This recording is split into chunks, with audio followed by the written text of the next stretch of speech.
March மாதம் 31ஆம் தேதி 2019 ஆண்டு ஆராதனைக்கு வந்த உங்கள் அனைவரையும் அன்போடு வாழ்த்தி வரவேற்கிறேன். 2019 මාර්තු මාසයේ 31 වෙනි දින දේව මෙහෙට පැමිණි ඔබ සියලු දෙනාම ආදරෙන් පිළිගන්නවා. March 31st, 2019 I welcome you all to the Mount Carmel Church Sunday service. நான் 1 யோவான் புத்தகத்தில் இருந்து நான் 4 பிரசங்கங்களை இதுவரை செய்திருக்கிறேன். මේ වන විට ඇවිල්ලා 1 යොහන් පොතේ පළවෙනි පරිච්ඡේදයෙන් ඇවිල්ලා දේශනා 4ක් කරලා තිබෙනවා. அந்த 4 பிரசங்கங்களில் முதலாவது அதிகாரத்தை தான் நான் முடித்திருக்கிறேன். ඒ දේශනා 4න් ඇවිල්ලා පළවෙනි පරිච්ඡේදයේ පමණයි හමාර කොට තිබෙන්නේ. 10 வசனங்களை பார்த்தோம். වචන 10ක් පමණක් බැලුවා. இன்றைக்கு 5ஆம் பாகம். නමුත් අද ඇවිල්ලා 5 වෙනි කොටස. I have been over the past 4 Sundays preaching from the book of 1st John, the first chapter, and I preached the 10 verses through 4 Sundays, and today we are stepping into chapter 2 and verse 1. நாம் இன்றைக்கு 1 யோவான் 2ஆம் அதிகாரத்தின் முதலாவது வசனத்தை பார்க்க போகிறோம். අද අපි ඇවිල්ලා දෙවෙනි පරිච්ඡේදයේ පළවෙනි පදය වෙත අවධානය යොමු කරන්න යනවා. உலகின் பல பாகங்களில் இருந்தும் இப்பொழுது நேரடியாக நம்மோடு கலந்து கொள்ளும் உங்கள் அனைவரையும் இயேசுவின் நாமத்திலே வாழ்த்தி வரவேற்கிறேன். ලෝකේ බොහෝ ස්ථානවල සිට ඇවිල්ලා සජීවීව අපිත් සමග ඇවිල්ලා සම්බන්ධ වෙන ඔබ සියලු දෙනාවත් අපි යේසුස් වහන්සේගේ නාමයෙන් ආදරෙන් පිළිගන්නවා. My warm welcome to those of you who have joined us live from all over the world, and once again I want to tell you, if you are watching our message when your church service is on, stop this, go to your church service, do not listen to my sermon at the expense of your service. யாராவது உங்கள் சபைக்கு போகாமல் வீட்டிலே இருந்து அல்லது காரிலே இருந்து என் பிரசங்கத்தை கேட்டுக்கொண்டிருந்தால், යම් කිසි කෙනෙක් ඇවිල්ලා ඔබ ඔබේ දේව මෙහෙට යන්නේ නැතුව දේව සභාවට යන්නේ නැතුව කාර් එකේ නැත්තම් නිවසේ ඉඳලා ඇවිල්ලා මේ දේ බලාගෙන සිටියානම් தயவு செய்து என் பிரசங்கத்தை நிறுத்திவிட்டு உங்கள் சபைக்கு போங்கள். කරුණා කරලා මේ ඉල්ලීම ඇවිල්ලා මගේ දේශනාව නවත්තලා ඇවිල්ලා කරුණා කරලා ඔබගේ සභාවට යන්න. விருப்பமானால் என்னுடைய பிரசங்கத்தை பிறகு நீங்கள் பார்க்கலாம், அது Facebookல இருக்கும். කැමති නම් ඇවිල්ලා ඔබට මගේ දේශනාව ඇවිල්ලා Facebook එකේ තියේ ඇවිල්ලා ඔබට පසුව ඒ බලන්න පුළුවන්. உங்கள் சபை தான் உங்களுக்கு முக்கியம். ඔබේ සභාව තමයි ඇවිල්ලා ඔබට ඉතා වැදගත් වන්නේ. அரசனை நம்பி புருஷனை கைவிடக் கூடாது. රජතුමා විශ්වාස කරලා පුරුෂයාම අතහරින්න හොඳ නැහැ. விளங்குதா? தேவனாவே. Okay. சரி, இப்போ 2வது அதிகாரம் முதலாவது வசனத்தை வாசிக்க போகிறோம். අපි කියමු දෙවෙනි පරිච්ඡේදයේ පළවෙනි පදය. 1 John chapter 2 and verse 1. என் பிள்ளைகளே, நீங்கள் பாவம் செய்யாதபடிக்கு இவைகளை உங்களுக்கு எழுதுகிறேன். ஒருவன் பாவம் செய்வானானால் நீதிபரராயிருக்கிற இயேசு கிறிஸ்து நமக்காக பிதாவினிடத்தில் பரிந்து பேசுகிறவராய் இருக்கிறார். මගේ ප්‍රිය දරුවනි, මේ කාරණා නුබලාට ලියා එවන්නේ නුබලා පව් නොකරන පිණිසය. යමෙක් පව් කළොත් ධර්මිෂ්ඨ වූ යේසුස් ක්‍රිස්තුස් වහන්සේ වන මැදහත්කාරයෙක් පියාණන් වහන්සේ වෙත අපට සිටිනසේක. My little children, these things write I unto you, that ye sin not. And if any man sin, we have an advocate with the Father, Jesus Christ the righteous. இப்போ இந்த வசனத்தை நாம் பார்க்கும் பொழுது இதிலே பாவம் என்று வருகிறது, அப்படித்தானே? දැන් මේ වචනේ අපි බලනකොට ඇවිල්ලා මේ වචනේ අන්තර්ගත වෙන එක දෙයක් තමයි ඇවිල්ලා හොඳින් පාපය කියන දේ. கடந்த ஞாயிற்றுக்கிழமை நான் உங்களுக்கு 1 யோவான் 1ஆம் அதிகாரத்தின் 8ஆம் 9ஆம் 10ஆம் வசனங்களை விளக்கப்படுத்தினேன். ගිය ඉරුදින ඇවිල්ලා 1 යොහන් පොතේ පළවෙනි පරිච්ඡේදයේ 8 9 10 යන පදයන් ඇවිල්ලා විග්‍රහ කරනු ලැබුවා. Last Sunday I elucidated 1 John chapter 1 verses 8 through to 10, the theme of which was sin. அதனுடைய முழு விடயம் என்ன? பாவம். ඒ කියන්නේ එහි මුළු විග්‍රහය මොකක්ද විග්‍රහ කරනු ලැබේ? පාපය කියන දේ. பாவம் என்றால் என்ன? පාපේ අනු කුමක්ද? ஹமார்டியா என்ற கிரேக்க சொல்லின் அர்த்தத்தை உங்களுக்கு சொல்லிக் கொடுத்தேன். හමාර්ටියා කියනව ග්‍රීක පදය ඇවිල්ලා අර්ථකථනය ඔබලාට දෙනු ලැබුවා. ஹமார்டியா என்றால் இலக்கை தவறுதல். හමාර්ටියා කියලා කියන්නේ ඉලක්කය වැරදීම. The word in Greek for sin, hamartia, means to miss the mark. Remember, I brought the bow and arrow and I showed about missing the mark. நான் கடந்த ஞாயிற்றுக்கிழமை அம்புவில் கொண்டு வந்து உங்களுக்கு அந்த இலக்கை தவறுவது எப்படி என்று சொல்லிக் கொடுத்தேன். ගිය ඉරුදින ඇවිල්ලා දුන්නයි ඊතලයයි මෙතනට ගෙනලා ඇවිල්ලා ඒක ජවනිකාවක් වශයෙන් දේවගතිවරයා පෙන්눔 කරනු ලැබුණා කොහොමද ඉලක්කය අතපසු වෙන්නේ කියලා. இலக்கு அங்கே இருக்கிறது, ඉලක්කය අරහෙ තිබෙනවා. ஆனால் தவறு எங்கே நடக்கிறது? නමුත් වැරද්ද කොහෙද සිද්ධ වෙන්නේ? இங்கே நடக்கிறது. මෙහෙ සිද්ධ වෙන්නේ. இங்கே கொஞ்சம் தவறும் போது මෙහි පොඩ්ඩක් වැරදෙන විට அது போய் சேரும் இடம் வித்தியாசமான இடமாய் இருக்கிறது. ඒ යන්න ඕන අවස්ථාව ළඟා වෙන්න ඕන තැන ඇවිල්ලා වෙනස් වෙනවා. The mark, the bull's eye is over there, but if you miss here, then you are going to miss the mark altogether. இரண்டு விதமான பாவங்களை உங்களுக்கு சொல்லிக் கொடுத்தேன், ஞாபகம் இருக்கிறதா? දෙයාකාර වූ පාපයන් ගැන ප්‍රකාශ කරා ඔබලාට මතකද? ஒன்று, நாம் ரட்சிக்கப்பட முன்பு கண்டியிலிருந்து மாத்தலைக்கு போய் கொண்டிருந்த பாவம். එකක් ඇවිල්ලා අපි ගැලවීම ලබන්න කලින් ඇවිල්ලා අපි නුවර ඉඳලා අපි මාතලේ දක්වා රැගෙන ගියා වූ පාපය. One was the sin that we were living in when we were traveling from Kandy to Matale on that direction towards hell, நரகத்துக்கு. නරකාදියට. இயேசுவை சந்தித்தவுடன் යේසුස් වහන්සේ හමු වුණ ගමන් ரட்சிப்பு கொடுத்தார். ගැලවීම ලබා දුන්නා. Jesus gave us salvation. How did he give us salvation? He alighted us from that train and he brought us to Kandy station.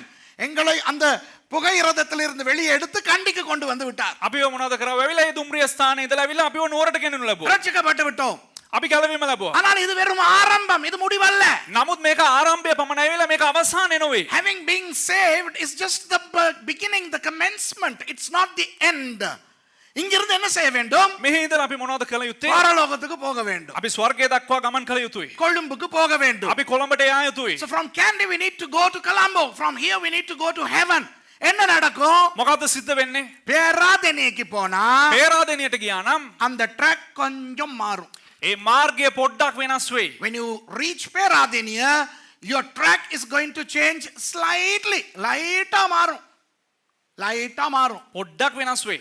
மாமனே, லைட்டா மாறும் போது ட்ரெயின் இங்கிட்டு திரும்பிச்சோ, පුතේ පොඩ්ඩක් හරි එහෙම මාරු වෙලා මේ පැත්තට දුම්රිය හැරුණා නම් அது அப்படியே பதுல்லக்கு தான் போகும். ඊට පස්සේ ඒක දන්නේම නැතුව යයි බදුල්ල කරා. So when the track changes, you are going to end up in Badulla, not Colombo. Okay? இதெல்லாம் நான் உங்களுக்கு சொல்லி கொடுத்தேன், ஞாபகம் இருக்குதா? මේ සෑම දෙයක්ම කියලා දුන්නා ඔයාලට මතකයිද? இந்த புகையிரத கதையை நான் சொன்னதற்கு காரணம் அப்போதான் ஜனங்களுக்கு விளங்கும். මේ දුම්රිය රතේ කතාව කියලා දෙන්න හේතුව ඇවිල්ලා එතකොට තමයි ජනතාවට ඒක විග්‍රහ වෙන්නේ, තේරුම් ගන්න පුළුවන්. இப்போ அதிலே இருந்து யோவான் 2ஆம் அதிகாரத்தின் 1ஆம் வசனத்திலும் பாவத்தை பற்றி பேசுகிறார். දැන් ඒ පරිච්ඡේදය හැරලා දැන් දෙවෙනි පරිච්ඡේදයේ පළවෙනි පදයට එනකොට නැවතත් එහි පාපය ගැන කතා කරනවා. அப்போ அந்த ரட்சிக்கப்படுவதற்கு முன்பு நாம் இருந்த பாவம் இனி அதை பற்றி யோசிக்கவே வேண்டாம். දැන් එතකොට අපි ගැලවීම ලබන්න කලින් ඇවිල්ලා තිබුණා ඔය පාප ස්වභාවය ගැන ආයෙ ඒ ගැන හිතන්නම එපා. ஆண்டவர் ரட்சிக்கப்பட முன்பு நாம் நமக்கு இருந்த பாவத்தை எல்லாம் அகற்றி நம்மை கழுவி பாவங்கள், சாபங்கள், ரோகங்கள் எல்லாவற்றையும் சிலுவையிலே சுமந்து தீர்த்து விட்டார். දෙවියන් වහන්සේ අපි ගැලවීම ලබා ගන්න කලින් තිබුව අපේ පාපයන්, ශාපයන්, අපේ සෑම දෙයක්ම උන්වහන්සේ කුරුසියේ ඒ සියලු දෙයක්ම දරාගත්තා. Now don't worry about the sinful life that you lived before coming to Jesus, because Jesus bore all our sins, transgressions, iniquities, trespasses on the cross, and he eliminated all the curses and all the sins pertaining to our pre-Christian life. ஆனால் නමුත් சில சொரித்தனமான பிரசங்கிமார் සමහරක් හොරිකඩ ගහන දේශකයෝ ஜனங்களை முட்டாளாக்குவதற்கு ජනතාව මෝඩයන් කරනු පිණිස ரட்சிக்கப்படுவதற்கு முன்பு இருந்த சாபத்தையும் நீ இன்னும் முறிக்க வேண்டும் என்று உபதேசித்து ஜனங்களை பயத்தில் வைத்திருக்கின்றார்கள். ගැලවීම ලබන්න කලින් තමාට තිබුණා වූ පාප ස්වභාවය තවමත් නුඹ ඒක ප්‍රකාශ කරගෙන ඉන්න ඕන කියලා මේ දේශකයෝ මොනවද කරන්නේ? තාම ජනතාව බයෙන් තබාගෙන සිටිනවා. Some stupid preachers are planting fear into innocent Christian people by talking about a pre-Christian hereditary curse that is following you. அப்ப என்ன மாதிரி தெரியுமா? දැන් ඒ කොයි වගේ දන්නවද? மாத்தல போய்கிட்டு இருந்த எங்களை கலட்டி கொண்டாந்து கண்டியில வச்சாச்சா? මාතලේ ගියාව අපිව ගලවලා ගෙනල්ලා ඇවිල්ලා අපිව මෙහෙන් තිබ්බද කොහෙද නුවරින් තිබ්බද? இப்ப இவன் கொழும்பு கோச்சில உட்கார்ந்து கொழும்புக்கு போய்கிட்டு இருக்கான். දැන් මේ ඇවිල්ලා කොළඹ කෝච්චි ඉඳගෙන ඇවිල්ලා දැන් කොළඹට යනවා. இப்ப அவர் පිළිමතලාவையும் தாண்டி கடுகண்ணாவையும் தாண்டி போய்கிட்டு இருக்கார். දැන් ඔහු පිළිමතලාව පහු කරලා කඩු ගන්නව පහු කරලා ගමන් කරමින් සිටිනවා. இப்ப வந்து ஒருத்தன் பிரசங்கம் பண்றான். දැන් කෙනෙක් ඇවිල්ලා දේශනා කරනවා. மகனே, පුතේ நீ ஒத்தேகம ஸ்டேஷனிலே உன் அம்மா அப்பா செய்த தவறை நீ இப்போ முறிக்க வேண்டும். පුතේ නුඹ වත්තේගම ස්ටේෂන් එකේ ඉන්නකොට නුඹේ අම්මයි තාත්තයි කරපු පාපේ දැන් නුඹ ප්‍රකාශ කරන්න ඕන. ஏண்டி வத்தேகம இப்பதான் கடுகண்ணாவை தாண்டி நல்லா தானே போய்கிட்டு. ඇයි බං වත්තේගම දැන්නේ හොඳට මේ කඩු ගන්නව පහු කරගෙන හොඳට යාගෙන ඉන්නේ. When we are on the train to Colombo and we are passing Kadugannava, some idiot would come and say, you have to break the curse that has come into your life from Vattegama. ஓ அம்மா செஞ்ச பாவம், ඔබේ අම්මා කරපු පාපය, அம்மா விட்டு சாபம், අම්මගේ සාපය, அப்பா விட்டு சாபம், තාත්තගේ සාපය, அந்த அம்மா விட்டு அம்மா அப்பா விட்டு சாபம், ඒ අප්පච්චිගේ අම්මගේ පාපය, அந்த அப்பா விட்டு அம்மா அப்பா விட்டு சாபம், ඒ අප්පොච්චගේ අම්මගේ පාපය, அந்த அம்மா அப்பா விட்டு அம்மா அப்பா விட்டு ඒ பாவம், අම්මගේ සාපය, அந்த அப்பா விட்டு அப்பா விட்டு அப்பா அப்பா விட்டு பாவம், ඒ අප්පොච්චගේ කිරිකිත්තගේ නත්තගේ පාපය, 4 தலைமுறைக்கு, පරම්පරා 4කට, அதாவது 32 பேருடைய சாபம். ඒ කියන්නේ 32 දෙනෙක්ගේ සාපය. இந்த மாதிரி பிரசங்கம் பண்றவனை பார்த்தா எனக்கு எப்படி தெரியுமா தெரியுது? මේ වගේ දේශනා කරන අය දැක්කම මොනවද දන්නා මට මතක් වෙන්නේ. அந்த காலத்துல சுதுவும் பல்ல எங்க வீட்டுல எவனாவது களவு எடுத்துட்டான்னா, ඒ කාලේ සුදුහුම්පල දේවකැතිවරයා ගෙදර පැත්තේ ඇවිල්ලා කවුරු හරි කෙනෙක් හොරකම් කරා නම් பாஸ்டர் ராஜா ஞாபகம் இருக்கா, அகோரிஸ கூப்பிடுவாங்க. அகோரிஸ் පාසරාජට මතකද අගෝරිස් කියලා කෙනෙකුට කතා කරනවා. அவன் வந்து ඌ ඇවිල්ලා தேங்கால உட்கார்ந்துக்குருவான். ඌ පොල් ගෙඩියේ ඉඳ ගන්නවා. சுத்தி நாங்கெல்லாம் உட்காரணும். අපි වටේට ඉඳ ගන්න ඕන. இவர் பாஸ்டர் ராஜாவை தேங்கால உட்கார வச்சு පාසරාජාව පොල් ගෙඩියේ ඉඳවලා அவன் ඌ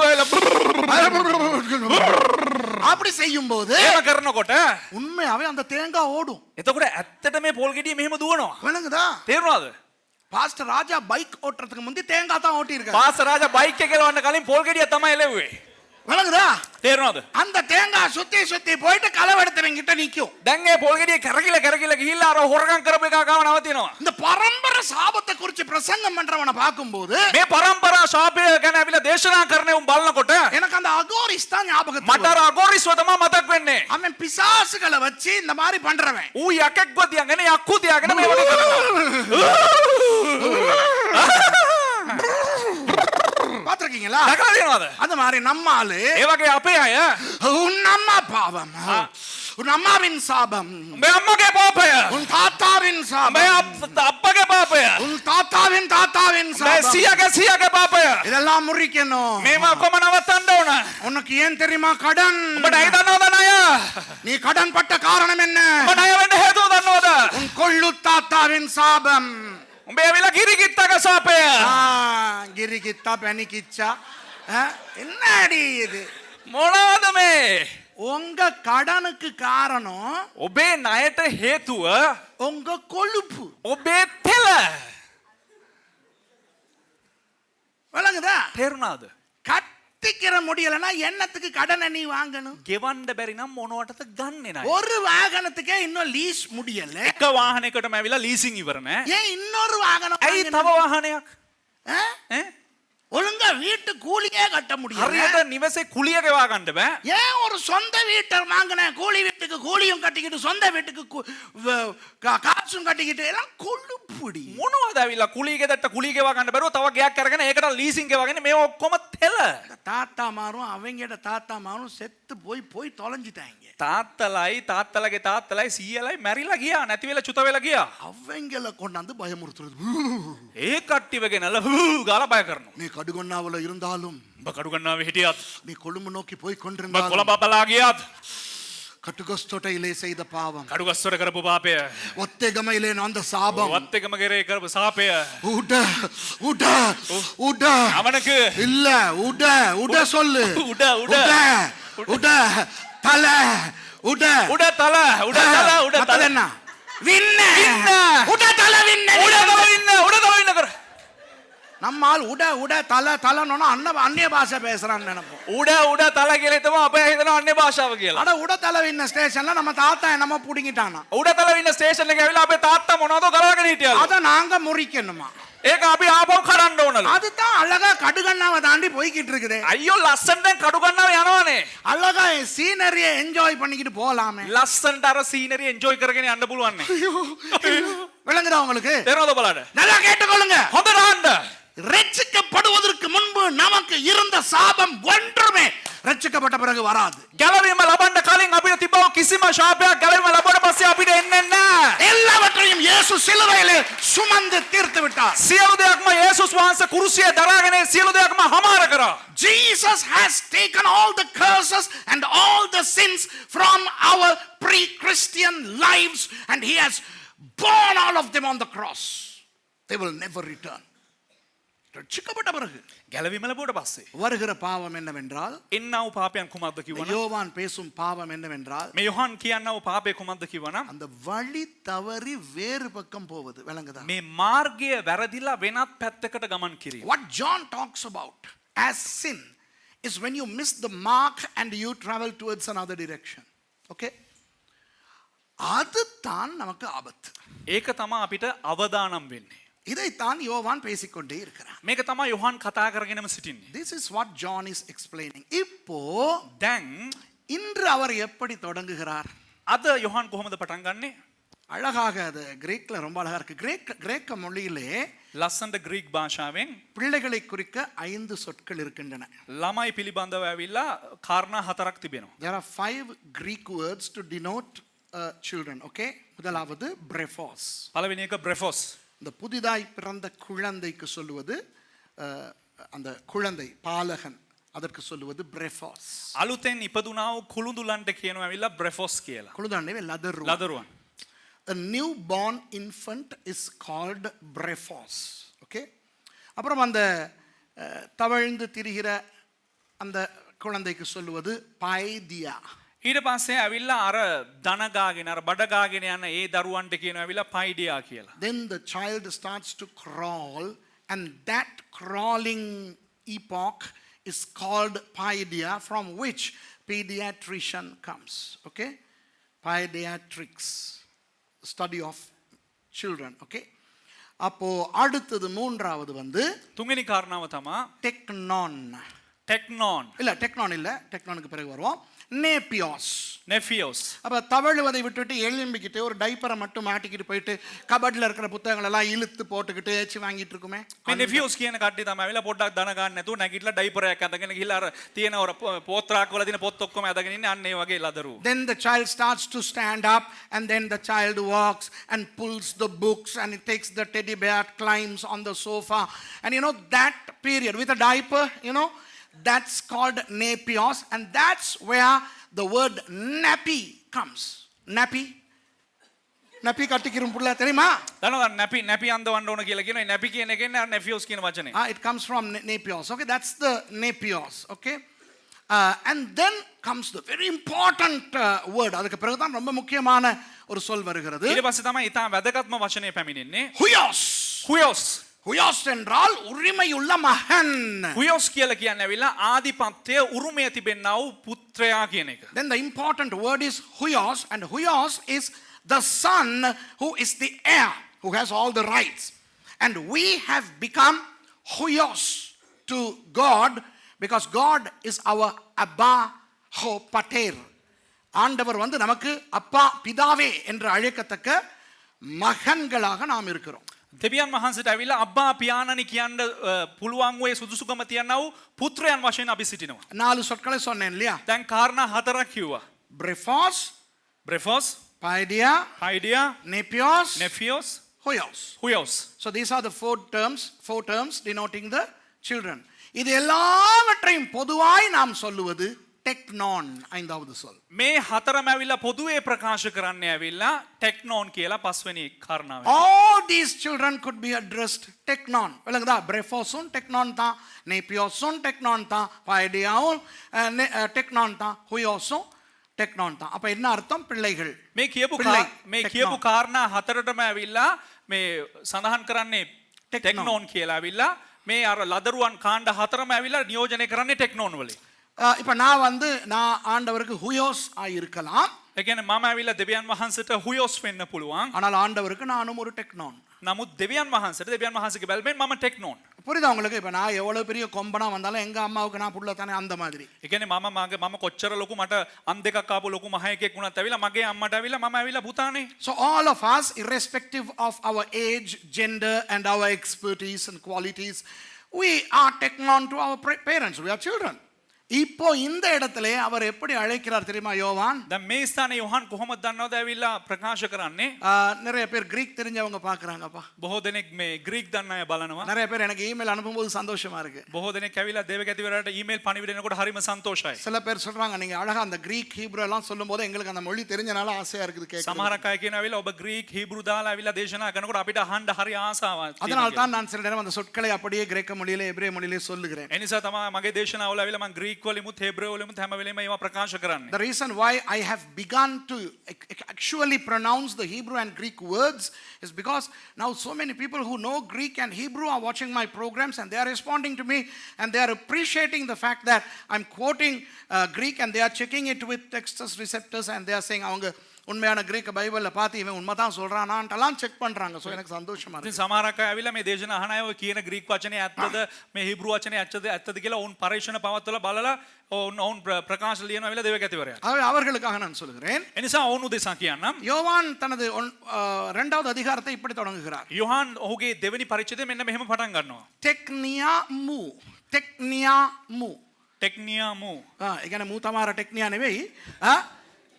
டெக்னியா மூ என்றால் என், මූ කියලා කියන්නේ මම, டெக்னியா என்றால் பிள்ளைகள். ටෙක්නියා කියලා කියන්නේ ඇවිල්ලා ළමයිනි. அப்போ அந்த டெக்னியா என்பது கூப்பிடுகிற ஒரு வழியிலே விதத்திலே இருக்கிறது. ඒ කියන්නේ ටෙක්නියා කියන එකෙන් අර්ථකථනය වෙන්නේ හරියට අර අඬ ගහනවා වගේ දරුවනි කියලා කතා කරනවා වගේ. John is saying technia in Greek is the expressive calling manner of teknon. Okay? டெக்னியா விளங்குதா? அந்த கூப்பிடுவோமே දැන් කතා කරනකොට ටෙක්නියා பிள்ளைகளே வர்றீங்களா? අනේ දරුවනේ පොඩක් එනවද? விளங்குதா? முந்தி இங்க லேடிஸ் கேர்ள்ஸ் படிச்சாங்க தானே பைபிள் ஸ்கூல். මේ ඇවිල්ලා ඉස්සර මේ ගෑනු ළමයි ඉගෙන ගත්ත ඇවිල්ලා මේ බයිබල් ස්කෝලේ ஒவ்வொரு நாளும் என் காதுல mercyட குரல் விழும். හැමදාම ඇවිල්ලා පාස්ටර්ගේ කන ඇතුළට සිස්ටර් මර්සිගේ මේ කටහඬ යනවා. பொம்பளை பிள்ளைகள் ගෑනු ළමයි ஞாபகம் இருக்கா? பொம்பளை பிள்ளைகள் கூப்பிடுறது. ගෑනු ළමයි කතා කරනවා. அது மாதிரி ඒ වගේ இவர் கூப்பிடுகிறார். දැන් මෙතන යොහන් කතා කරනවා. டெக்னியாமு என் பிள்ளைகளே விளங்குதா? මගේ දරුවනි. So John is calling them. Now how he starts chapter 2 is he is calling, hey my children, come close to me, come up here, I got to tell you something, my children, come. என்ன பிள்ளைகளே வாங்க. මගේ දරුවනි පැමිණෙන්න. Super. இது எனக்கு ஆசையா இருக்குது. නියමයි මේක හරි ලස්සනයි. முதலாவது அதிகாரத்திலே පළවෙනි පරිච්ඡේදයේ நான் உங்களுக்கு 4 பிரிவுகளை சொல்லிக் கொடுத்தேன். පළවෙනි පරිච්ඡේදය වෙලා කොටස් 4කට ඔබලාට විග්‍රහ කරා.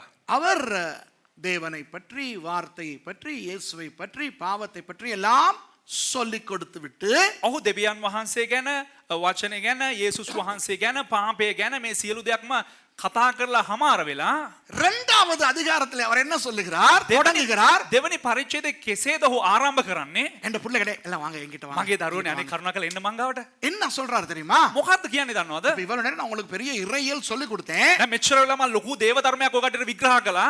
இப்ப அத நமக்குள்ள போட்டுக்கிறோம் வாங்க. දැන් ඒක අපේ ඇතුළට දාගමු, අපිට දාගමු. அத நம்ம பிரயோகப்படுத்துவோம். வரீங்களா? එතකොට ඒක අපි පාවිච්චි කරමු, අපි ප්‍රයෝජනෙට ගමු. வாங்க சுத்தி சுத்தி என்கிட்ட உட்கார்ந்துக்கிறீங்க. ඇවිල්ලා මා වටේට ඉඳලා ඉඳ ගන්න. இதுதான் இப்படிதான் அவர் அழைக்கிறார். මෙහෙම තමයි ඔහු ඇවිල්ලා කැඳවන්නේ. So in chapter 1 John is talking about the word, God, Jesus, hamartia sin and everything. And then now he is making it personal. He is saying, come on my children, come. Now let's apply this into our lives. Now I have taught you all this. நான் இதெல்லாம் சொல்லி கொடுத்து விட்டேன். මේවා ඔක්කොම ඔයාලට කලින් කියලා දීලා තියෙනවා. இப்போ வாங்க அதெல்லாம் நாங்க பிரயோகப்படுத்திக் கொள்வோம். දැන් එන්න අපි ඔක්කොමලා මේක දැන් අපි ප්‍රයෝජනෙට ගනිමු. Come let's appropriate this. இது யோவானுடைய முதிர்ச்சியை காட்டுகிறது. මේ ඇවිල්ලා යොහාන්ගේ ඇවිල්ලා වර්ධනය පෙන්වු කරනවා. It shows the maturity of John. பாருங்கள் ஊழியக்காரர்கள் දැන් දේව සේවකයන් நல்லா கேட்டுக்கறங்க இந்த வசனத்தை. හොඳින් අහන්න මේ වචනය. ஊழியக்காரங்க கேட்டுக்கறங்க. හොඳට දේව සේවකයන් අහන්න මේක. நிறைய பாஸ்டர்ஸ் பாக்குறீங்க. බොහෝ පාස්ටර්ස්ලා බලනවා මේ දේ. கேட்டுக்கறங்க. හොඳින් අහගන්න. ஊழியக்காரர்கள் வளர வேண்டும். දේව සේවකයන් වර්ධනය වෙන්න ඕන. அதே நேரம் முதிர்ச்சி அடைய வேண்டும். ඒ වගේම ඔවුන් ඇවිල්ලා මේ ප්‍රගුණ බවට පත් වෙන්න නැත්නම් ඔවුන් ඇවිල්ලා මේ பிரகுண வேண்டும். වෙන්න ඕන. You know, the ministers, a lot of pastors are watching my program. Look, we need to grow, but also we need to mature. We need to mature. In American, mature. Okay? விளங்குதா? තේරුණාද? என்ன வித்தியாசம்? මොකද්ද වෙනස? வளர்ச்சி என்றால் என்ன தெரியுமா? වර්ධනය කියලා කියන්නේ මොකක්ද? தனிப்பட்ட ரீதியில் அறிவு வளருகிறது. පෞද්ගලික වශයෙන් තමාගේ දැනුම වර්ධනය වීම, அனுபவம் வளருகிறது. තමන්ගේ අත්දැකීම් වර්ධනය වීම, இல்லையா? வயது வளருகிறது. තමාගේ වයස වර්ධනය වීම, இதெல்லாம் வளர்ச்சி.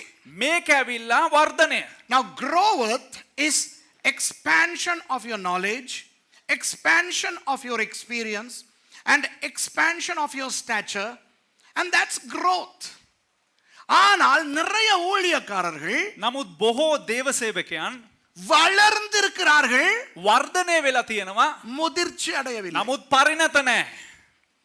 Many ministers have grown, but they have not matured. அந்த வித்தியாசம் என்னவென்றால், මේකේ වෙනස මොකක්ද කියලා කිව්වොත්, ஒரு வளர்ச்சி எப்படி வரும் தெரியுமா? එක වර්ධනයක් කොහොමද දන්නවද පැමිණෙන්නේ? ஒரு ஆண் එක පිරිමියෙක් ஒரு குறிப்பிட்ட வயதுக்கு பிறகு அப்பாவாக ஆகம் வளர்ச்சியை அடைந்து விட்டான். ඔහු වයස ගත වෙනවත් එක්කම ඔහුගේ වයස ගත වෙන කාලේ ඔහු පියෙක් වෙන්න වර්ධනය වෙලා හමාරයි. A male grows after a certain age to be able to become a father. இப்ப நம்ம பைபிள் ஸ்கூல் பசங்க எல்லாம் இருக்காங்க தானே? දැන් අපේ බයිබල් ස්කෝලේ ශිෂ්‍යයන් ඉන්නවා. விட்டா இவங்களுக்கெல்லாம் அப்பன் ஆகிறதுக்கு அவ்வளவு தகுதி இருக்கு. ඒ කියන්නේ අතාරිලා ලිහලා දැම්මනම් එහෙම ඇවිල්ලා තාත්තලා වෙන්න ඕන තරම් සුදුසුකම් තියෙනවා. ஆமாவா இல்லையா? හවුද නැද්ද? இவங்களுக்கு அப்பா ஆகிறதுக்குரிய அந்த வயது இருக்குது, தகுதி இருக்கு. என்ன தம்பி, நீ அப்பா ஆகிறதுக்கு தகுதி இருக்கா ඒ இல்லையா? කියන්නේ මේ තාත්තා කෙනෙක් වෙන්න සුදුසුද නැද්ද? பாஸ்டர் எனக்கு சந்தர்ப்பம் கொடுத்து பாத்தீங்கன்னா நாங்க டெஸ்ட் பண்ணி பார்க்கலாம். அந்த மாதிரி பார்க்கறேன் என்ன. පාස්ටර් මේ වගේ බලන්න එපා, මට අවස්ථාව දුන්නා නම් බලන්න පුළුවන් තාත්තා කෙනෙක් වෙන්න පුළුවන්ද බැයිද කියලා. சந்தர்ப்பம் கொடுக்கவே மாட்டேன். அதெல்லாம் கிடையவே கிடையாது. අවස්ථාව දෙන්නෙම නැහැ, ඒව නැහැ. நீங்க எல்லாம் கல்யாணம் கட்டினதுக்கு பிறகு தான் அப்பாவாகலாம். තාත්තා කෙනෙක් වෙන්න පුළුවන් කසාද බැන්දට පස්සේ. பாவம் தினேஷ் மூஞ்ச பாரு எவ்வளவு அழுக மாதிரி. පව් දිනේෂ්ගේ මූණ බලන්න අඬනවා. இவ்வளவு நேரம் சந்தோஷமா இருந்தான். මෙච්චර වෙලා සන්තෝෂෙන් හිටියා. என்னங்கதா? இப்போ நான் என்ன சொல்ல வருகிறேன் என்றால், මොකද්ද දේවගතිවරයා කියන්න පැමිණෙන්නේ කිව්වොත්, சொல்லுவோமே ஒரு 20 வயசு ஆம்பளைக்கு කියමුකෝ අවුරුදු 20 පිරිමියෙකුට அப்பாவாகிறதுக்குரிய வளர்ச்சி இருக்கா இல்லையா? මේ පියෙක් වෙන්න ඕන වර්ධනය තියෙනවද Now නැද්ද? let's talk about this now. A 20-year-old male has grown to be able to become a father. Okay? So அன்னைக்கு ஃபேஸ்புக்ல ஒரு அசிங்கம் ஒன்று போட்டு அழகா போட்டிருந்தான். එදා Facebook එක ජරාවක් දාලා ඒ ජරාව ලස්සනට දාලා තිබ්බා. என்னன்னா, the world's youngest parents. ඒ කියන්නේ ලෝකේ අඩු වයසින් සිටින உலகத்திலேயே දෙමව්පියන්. எத்தனை பேர் அந்த ஃபேஸ்புக் இத பாத்தீங்க? நீங்க பாத்தீங்களா? என்னன்னா, கின்னஸ் புக்ல பேர் போடுறானா. ඒ කියන්නේ ගිනස් පොතට මේ කට්ටියගේ නම යනවලු ලෝකේ අඩු වයසින් සිටින දෙමව්පියන්. உலகத்திலேயே வயது குறைந்த பெற்றோர். அவனுக்கு அப்பனுக்கு வயசு 13, அம்மாவுக்கு வயசு 12. ඒ කියන්නේ තාත්තට වයස 13යි අම්මට වයස 12යි. ரெண்டையும் செருப்பால துரத்தி அடிக்கணும். දෙන්නටම සෙරප්පුවෙන් පන්න ගහන්න ඕන. என்ன காரியம் பண்ணி இருக்குது? ඒ මොනවද කරලා තියෙන වැඩේ? இவங்க அதுக்கு கின்னஸ் புக். මුන් මේකට ඇවිල්ලා මේ ගිනස් පොතේ දාන්න ඕන. விளங்குதா? ஃபேஸ்புக்ல அனுப்புறாங்க கின்னஸ் புக். அதுக்கு லைக் பண்ணி கமெண்ட் பண்றதுக்கு இழுச்ச வாய்ங்க. ඒක Facebook එකේ දාලා ඒකටත් ඇවිල්ලා කමෙන්ට් ගහන්නයි ලයික් දාන්නයි මෝඩ හරක් ඉන්නවා. அதுல நான் அடிச்சு விட்டேன், சிக் அப்படின்னு அடிச்சு விட்டேன் நான். ඒකට සික් කියලා ගැහුවා. Did you see that? The world's youngest parents. The father is 13 years old, the mother is 12 years old, and they have a little infant. Flippy neck. Stupid idiots. இப்போ 20 பிரசங்கத்துக்கு வரும், கோவம் வந்துருது திடீர்னு. 20 வயது ஆண் அப்பாவாவதற்கு வளர்ந்திருக்கலாம். අවුරුදු 20ක පුද්ගලයා පියෙක් වෙන්න ඔහු වර්ධනය වෙලා තියෙන්න පුළුවන්. அப்பாவாகலாம். පියෙක් වෙන්න පුළුවන්. ஆனால் ஒரு பிள்ளைக்கு தகப்பனாய் இருக்கிற முதிர்ச்சி இருக்கிறதா? නමුත් එක පුත්‍රයෙකුට ඇවිල්ලා පියෙක් වෙන්න ඕන ඔය පරිණත භාවය තිබෙනවද? இல்லை. නෑ. இல்லை. නෑ. விளங்குதா?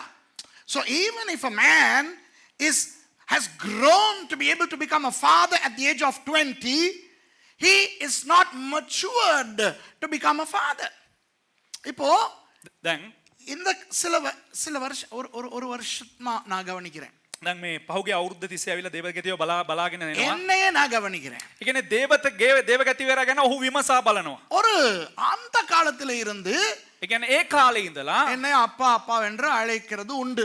සමහරක් අය ඇවිල්ලා මට ඇවිල්ලා අනේ තාත්තේ ඩඩා ඩැඩි කියලා කතා කරනවා. நான் 17 வயசுல பாஸ்டர் ஆன ஆள் தானே. ඒ කියන්නේ අවුරුදු 17 නේ දේවගතිවරයා පාස්ටර් කෙනෙක් උනේ. எத்தனை பேருக்கு ஞானஸ்நானம் கொடுத்துருப்பேன். කී දෙනෙකුට ඇවිල්ලා බෞතිස්ම දීලා තියෙනවා. 17 வயசுல என்னைய பார்த்தா 25 வயசு மாதிரி இருக்கும். මේ 17 වගේ නෑ 17 මාව බැලුවොත් අවුරුදු 25 වගේ පේනයි ඒ කාලේ.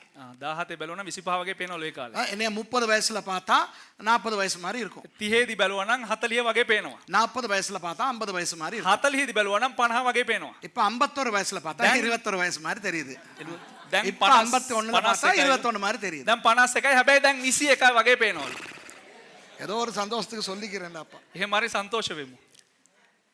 அப்போ ஜனங்கள் என்ன அப்பா அப்பா என்று சொல்லுவது ஒன்றும் இன்றைக்கு நேற்று நடப்பதல்ல, அது 33 வருஷங்களாக எனக்கு நடக்கிறது. ඉතින් ජනතාව ඇවිල්ලා මට තාත්තා පියා මේ ඩැඩි කියලා කතා කරන එක දැන් අවුරුදු 33ක් තිස්සේ සිදු වෙන දෙයක්. கல்யாணம் கட்டுறதுக்கு முந்தி කසාද බඳින්න කලින් பாபு அண்ணேன்னு மேசி கூப்பிட்டுக்கிட்டு இருந்துச்சு. මගේ භාර්යාව ඇවිල්ලා මට බාබු අන්නේ බාබු අයියා කියලා කතා කරනවා. ඔයාගේ භාර්යාව ඔයාට බාබු අන්නේ කියන්නේ නෑ මගේ නෙවෙයි.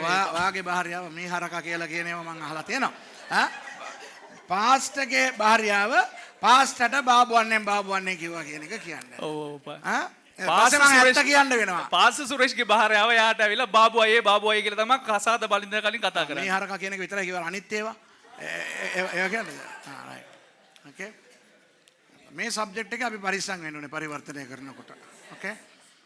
ඉතින් கல்யாணத்துக்கு பிறகுல இருந்து 27 வருஷமா என்னை அப்பா அப்பான்னு தான் கூப்பிடுது. දැන් මේ කසාද බැඳ දවසේ ඉඳලා මට කතා කරන්නේ අප්පා කියලා තාත්තා කියලා. ஆகவே எத்தனையோ பேர் என்னை அப்பா என்று அழைக்கலாம். ඒ නිසාම ඇවිල්ලා බොහෝ දෙනෙක් ඇවිල්ලා මට ඇවිල්ලා අප්පා තාත්තා කියලා කතා කරන්න පුළුවන්. For the past 33 years people have been calling me father.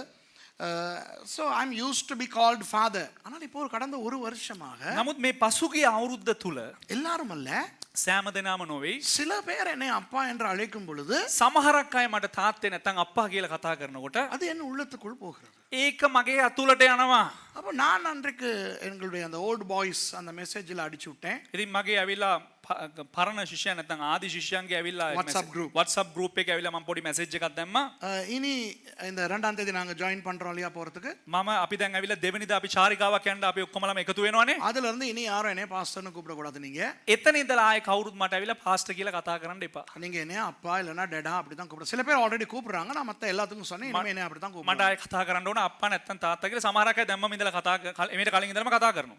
இது நான் ஒரு மனோதத்துவ ஆள் என்றபடினால் எனக்கு புரிகிறது எனக்கு என்ன நடக்கிறது என்று. මනෝවිද්‍යා වෛද්‍යවරයෙක් හැටියට මට වැටහෙනවා ඇවිල්ලා කුමක්ද මට සිද්ධ වෙන්නේ කියලා. நான் வளர்ந்து மாத்திரமல்ல මම වර්ධනය වෙලා පමණක් නොයි இப்போ ஒரு அப்பாவாய் இருக்கின்ற முதிர்ச்சி எனக்கு வந்திருக்கிறது. දැන් මම පියෙක් හැටියට සිටිනා වූ පරිණත භාවයත් මට දැන් පැමිණිලා. முன்பு நான் மன்னிக்காதவர்களை எல்லாம் இப்போ மன்னிக்க கூடியதா இருக்கு. ඉස්සර මම ඇවිල්ලා සමාව නොදෙන අය සමාව දෙන්න බැරි අය ඇවිල්ලා මම දැන් ඔවුන්ට සමාව දෙනවා. முன்பு நான் தண்டிக்கிறவர்களை அவர்கள் அதே தவறை இப்பொழுது செய்யும் பொழுது எனக்கு தண்டிக்க மனம் வர மாட்டேன். ඉස්සර මට පුළුවන් ඇවිල්ලා කෙනෙක් වැරද්දක් කරනම් දඬුවම් කරන්න. දැන් ඒ දඬුවම් කිරීම දැන් මට කරන්න බෑ. அந்த ஒரு பாசம் வருகிறது. ඒ ප්‍රේමය පැමිණෙනවා. யாராவது தவறு செய்யும் பொழுது முன்பு கோபம் வரும். කවුරු හරි ඉස්සර කෙනෙක් ඇවිල්ලා වැරද්දක් කරනවා නම් තරහ එනවා. இப்போ கவலை வருகிறது. දැන් ඇවිල්ලා දුකක් පැමිණෙනවා. முன்பு எனக்கு நாசமா போட்டும் அப்படின்னு நினைக்கிற விஷயங்கள் ඉස්සර ඇවිල්ලා මට ඇවිල්ලා අනේ ඔබ විනාශ වෙලා ඵලයන් කියනවා සිතන සිතුවිලි இப்போ இல்ல நான் அவரை காப்பாத்தணும் அப்படின்னு தோணுது. දැන් මම ඔහු ආරක්ෂා කරන්න ඕන බලා ගන්න ඕන කියන සිතුවිලි පැමිණෙනවා. எனக்குள்ளே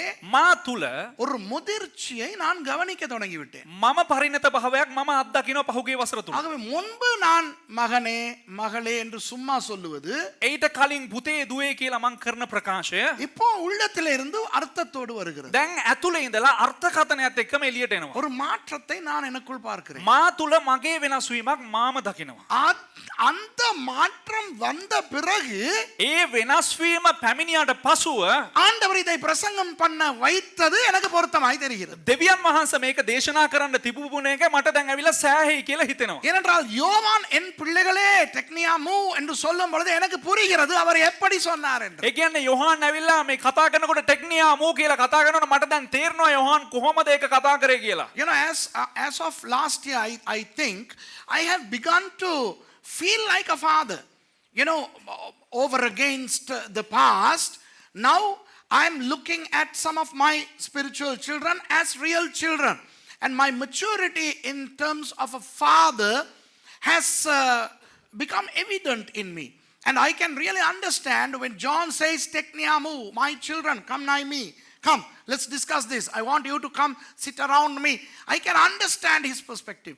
அவர் வந்து வாங்கடா வாங்கடா என் பிள்ளைகளே வாங்கடி. එන්න එන්න එන්න මගේ ළමයි එන්න මගේ ගාවට එන්න. அது எனக்கு இப்போ புரிகிறது. දැන් මට මේක වැටහෙනවා. அப்போ நாம் என்ன செய்ய வேண்டும்? එතකොට අපි මොනවද කරන්න ඕන? இப்போ யோவான் இந்த இடத்துல இருக்கிறதாக கற்பனை செய்து கொண்டு දැන් මෙතන ඉන්න යොහාන් ගැන ඇවිල්ලා අපි හිතාගෙන அவர் நம்மை எல்லாம் அழைத்து நமக்கு சொல்லிக் கொடுப்பது போல நீங்கள் இப்போ கற்பனை செய்து கொள்ள வேண்டும். ඔහු දැන් ඇවිල්ලා කතා කරලා ඔක්කොටම අඬ ගහලා උගන්වනවා වගේ දැන් ඒ සිතුවිල්ල ඔබලාගේ වැටහීම ඔබලාට දැන් ගන්න අවශ්‍යයි. So as of this moment when we study first John, you will have to hypothesize that John is here and he is teaching us as unto his own children, you know. We need to think, we need to hypothesize that, okay? இப்போ அவர் அப்படி சொல்லுவதற்குரிய வயதும் அவருக்கு வந்து விட்டது. දැන් ඔහු එහෙම ප්‍රකාශ කරන්න පුළුවන් ඔහුගේ වයසත් දැන් පැමිණියා. இதை எழுதும் பொழுது මේක ලියන විට கிட்டத்தட்ட 90 வயது அவருக்கு. ඔහුට වයස ඇවිල්ලා අවුරුදු 90ක් පමණ. When John penned first John, he was about 90 years.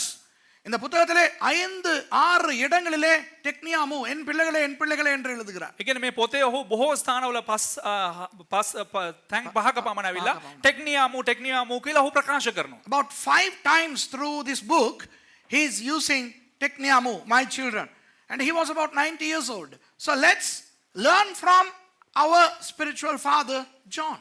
அப்ப எங்களுடைய ஆவிக்குரிய தகப்பனாகிய யோவான் இடத்திலிருந்து பார்ப்போம். එහෙනම් අපි අපේ ආත්මික පියාව යොහාන්ගෙන් අපි ඉගෙන ගනිමු. அப்ப அவர் என்ன சொல்லுகிறார்? දැන් ඔහු මොනවද කියන්නේ?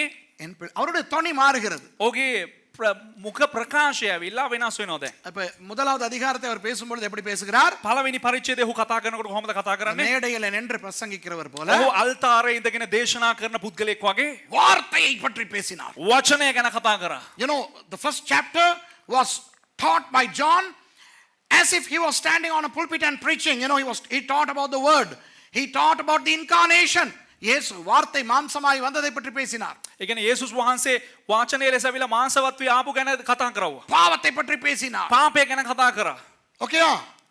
இப்போ என்ன செய்கிறார்? දැන් කුමක් ගැනද So කතා he කරන්නේ? taught about sin, he taught about hamartia, he taught about Jesus, and now he is stepping down from the pulpit. இப்போ அவர் மேடையில இருந்து இறங்குறார். දැන් ඔහු අල්තාරයෙන් බහිනවා බිමට. இறங்கி බැහැලා அவர் என்ன செய்றார்? இப்படி உட்காரார். ඔහු මොනවද කරන්නේ? මෙහෙම ඉඳ ගන්නවා. என்ன பிள்ளைகளே எல்லாம் வாங்கடா. අනේ මගේ දරුවනේ පොඩක් එන්න ළඟට එන්නකෝ. எல்லாம் வாங்கடா. ඔක්කොම ළඟ එන්නකෝ ළඟට. வந்து என்கிட்ட உட்காருங்கடா. මාංගාව ඇවිල්ලා ඉඳ ගන්නකො. கொஞ்சம் இடம் கொடு உனக்கு. පොඩ ඉඩ දෙන්න. வா வா ஒருத்தன் வா என் கால்ல உட்காரு. ඇවිල්ලා මම එකනේ කකුල ඉඳ ගන්න. ஐயோ உங்க கால்ல. අයියෝ ඔය කකුලේ නෑ නෑ අනේ එන්න. என் புள்ள தானே. මගේ ළමයා. அடுத்து இங்க வந்து உட்கார்ந்து உன்ட தலையை இதால போடு. කවුරු මෙතන පොඩක් හේතු වෙන්න මේ හරිය ඉන්න. පර වතුර එක දෙන්න. எல்லாம் வந்துட்டீங்களா?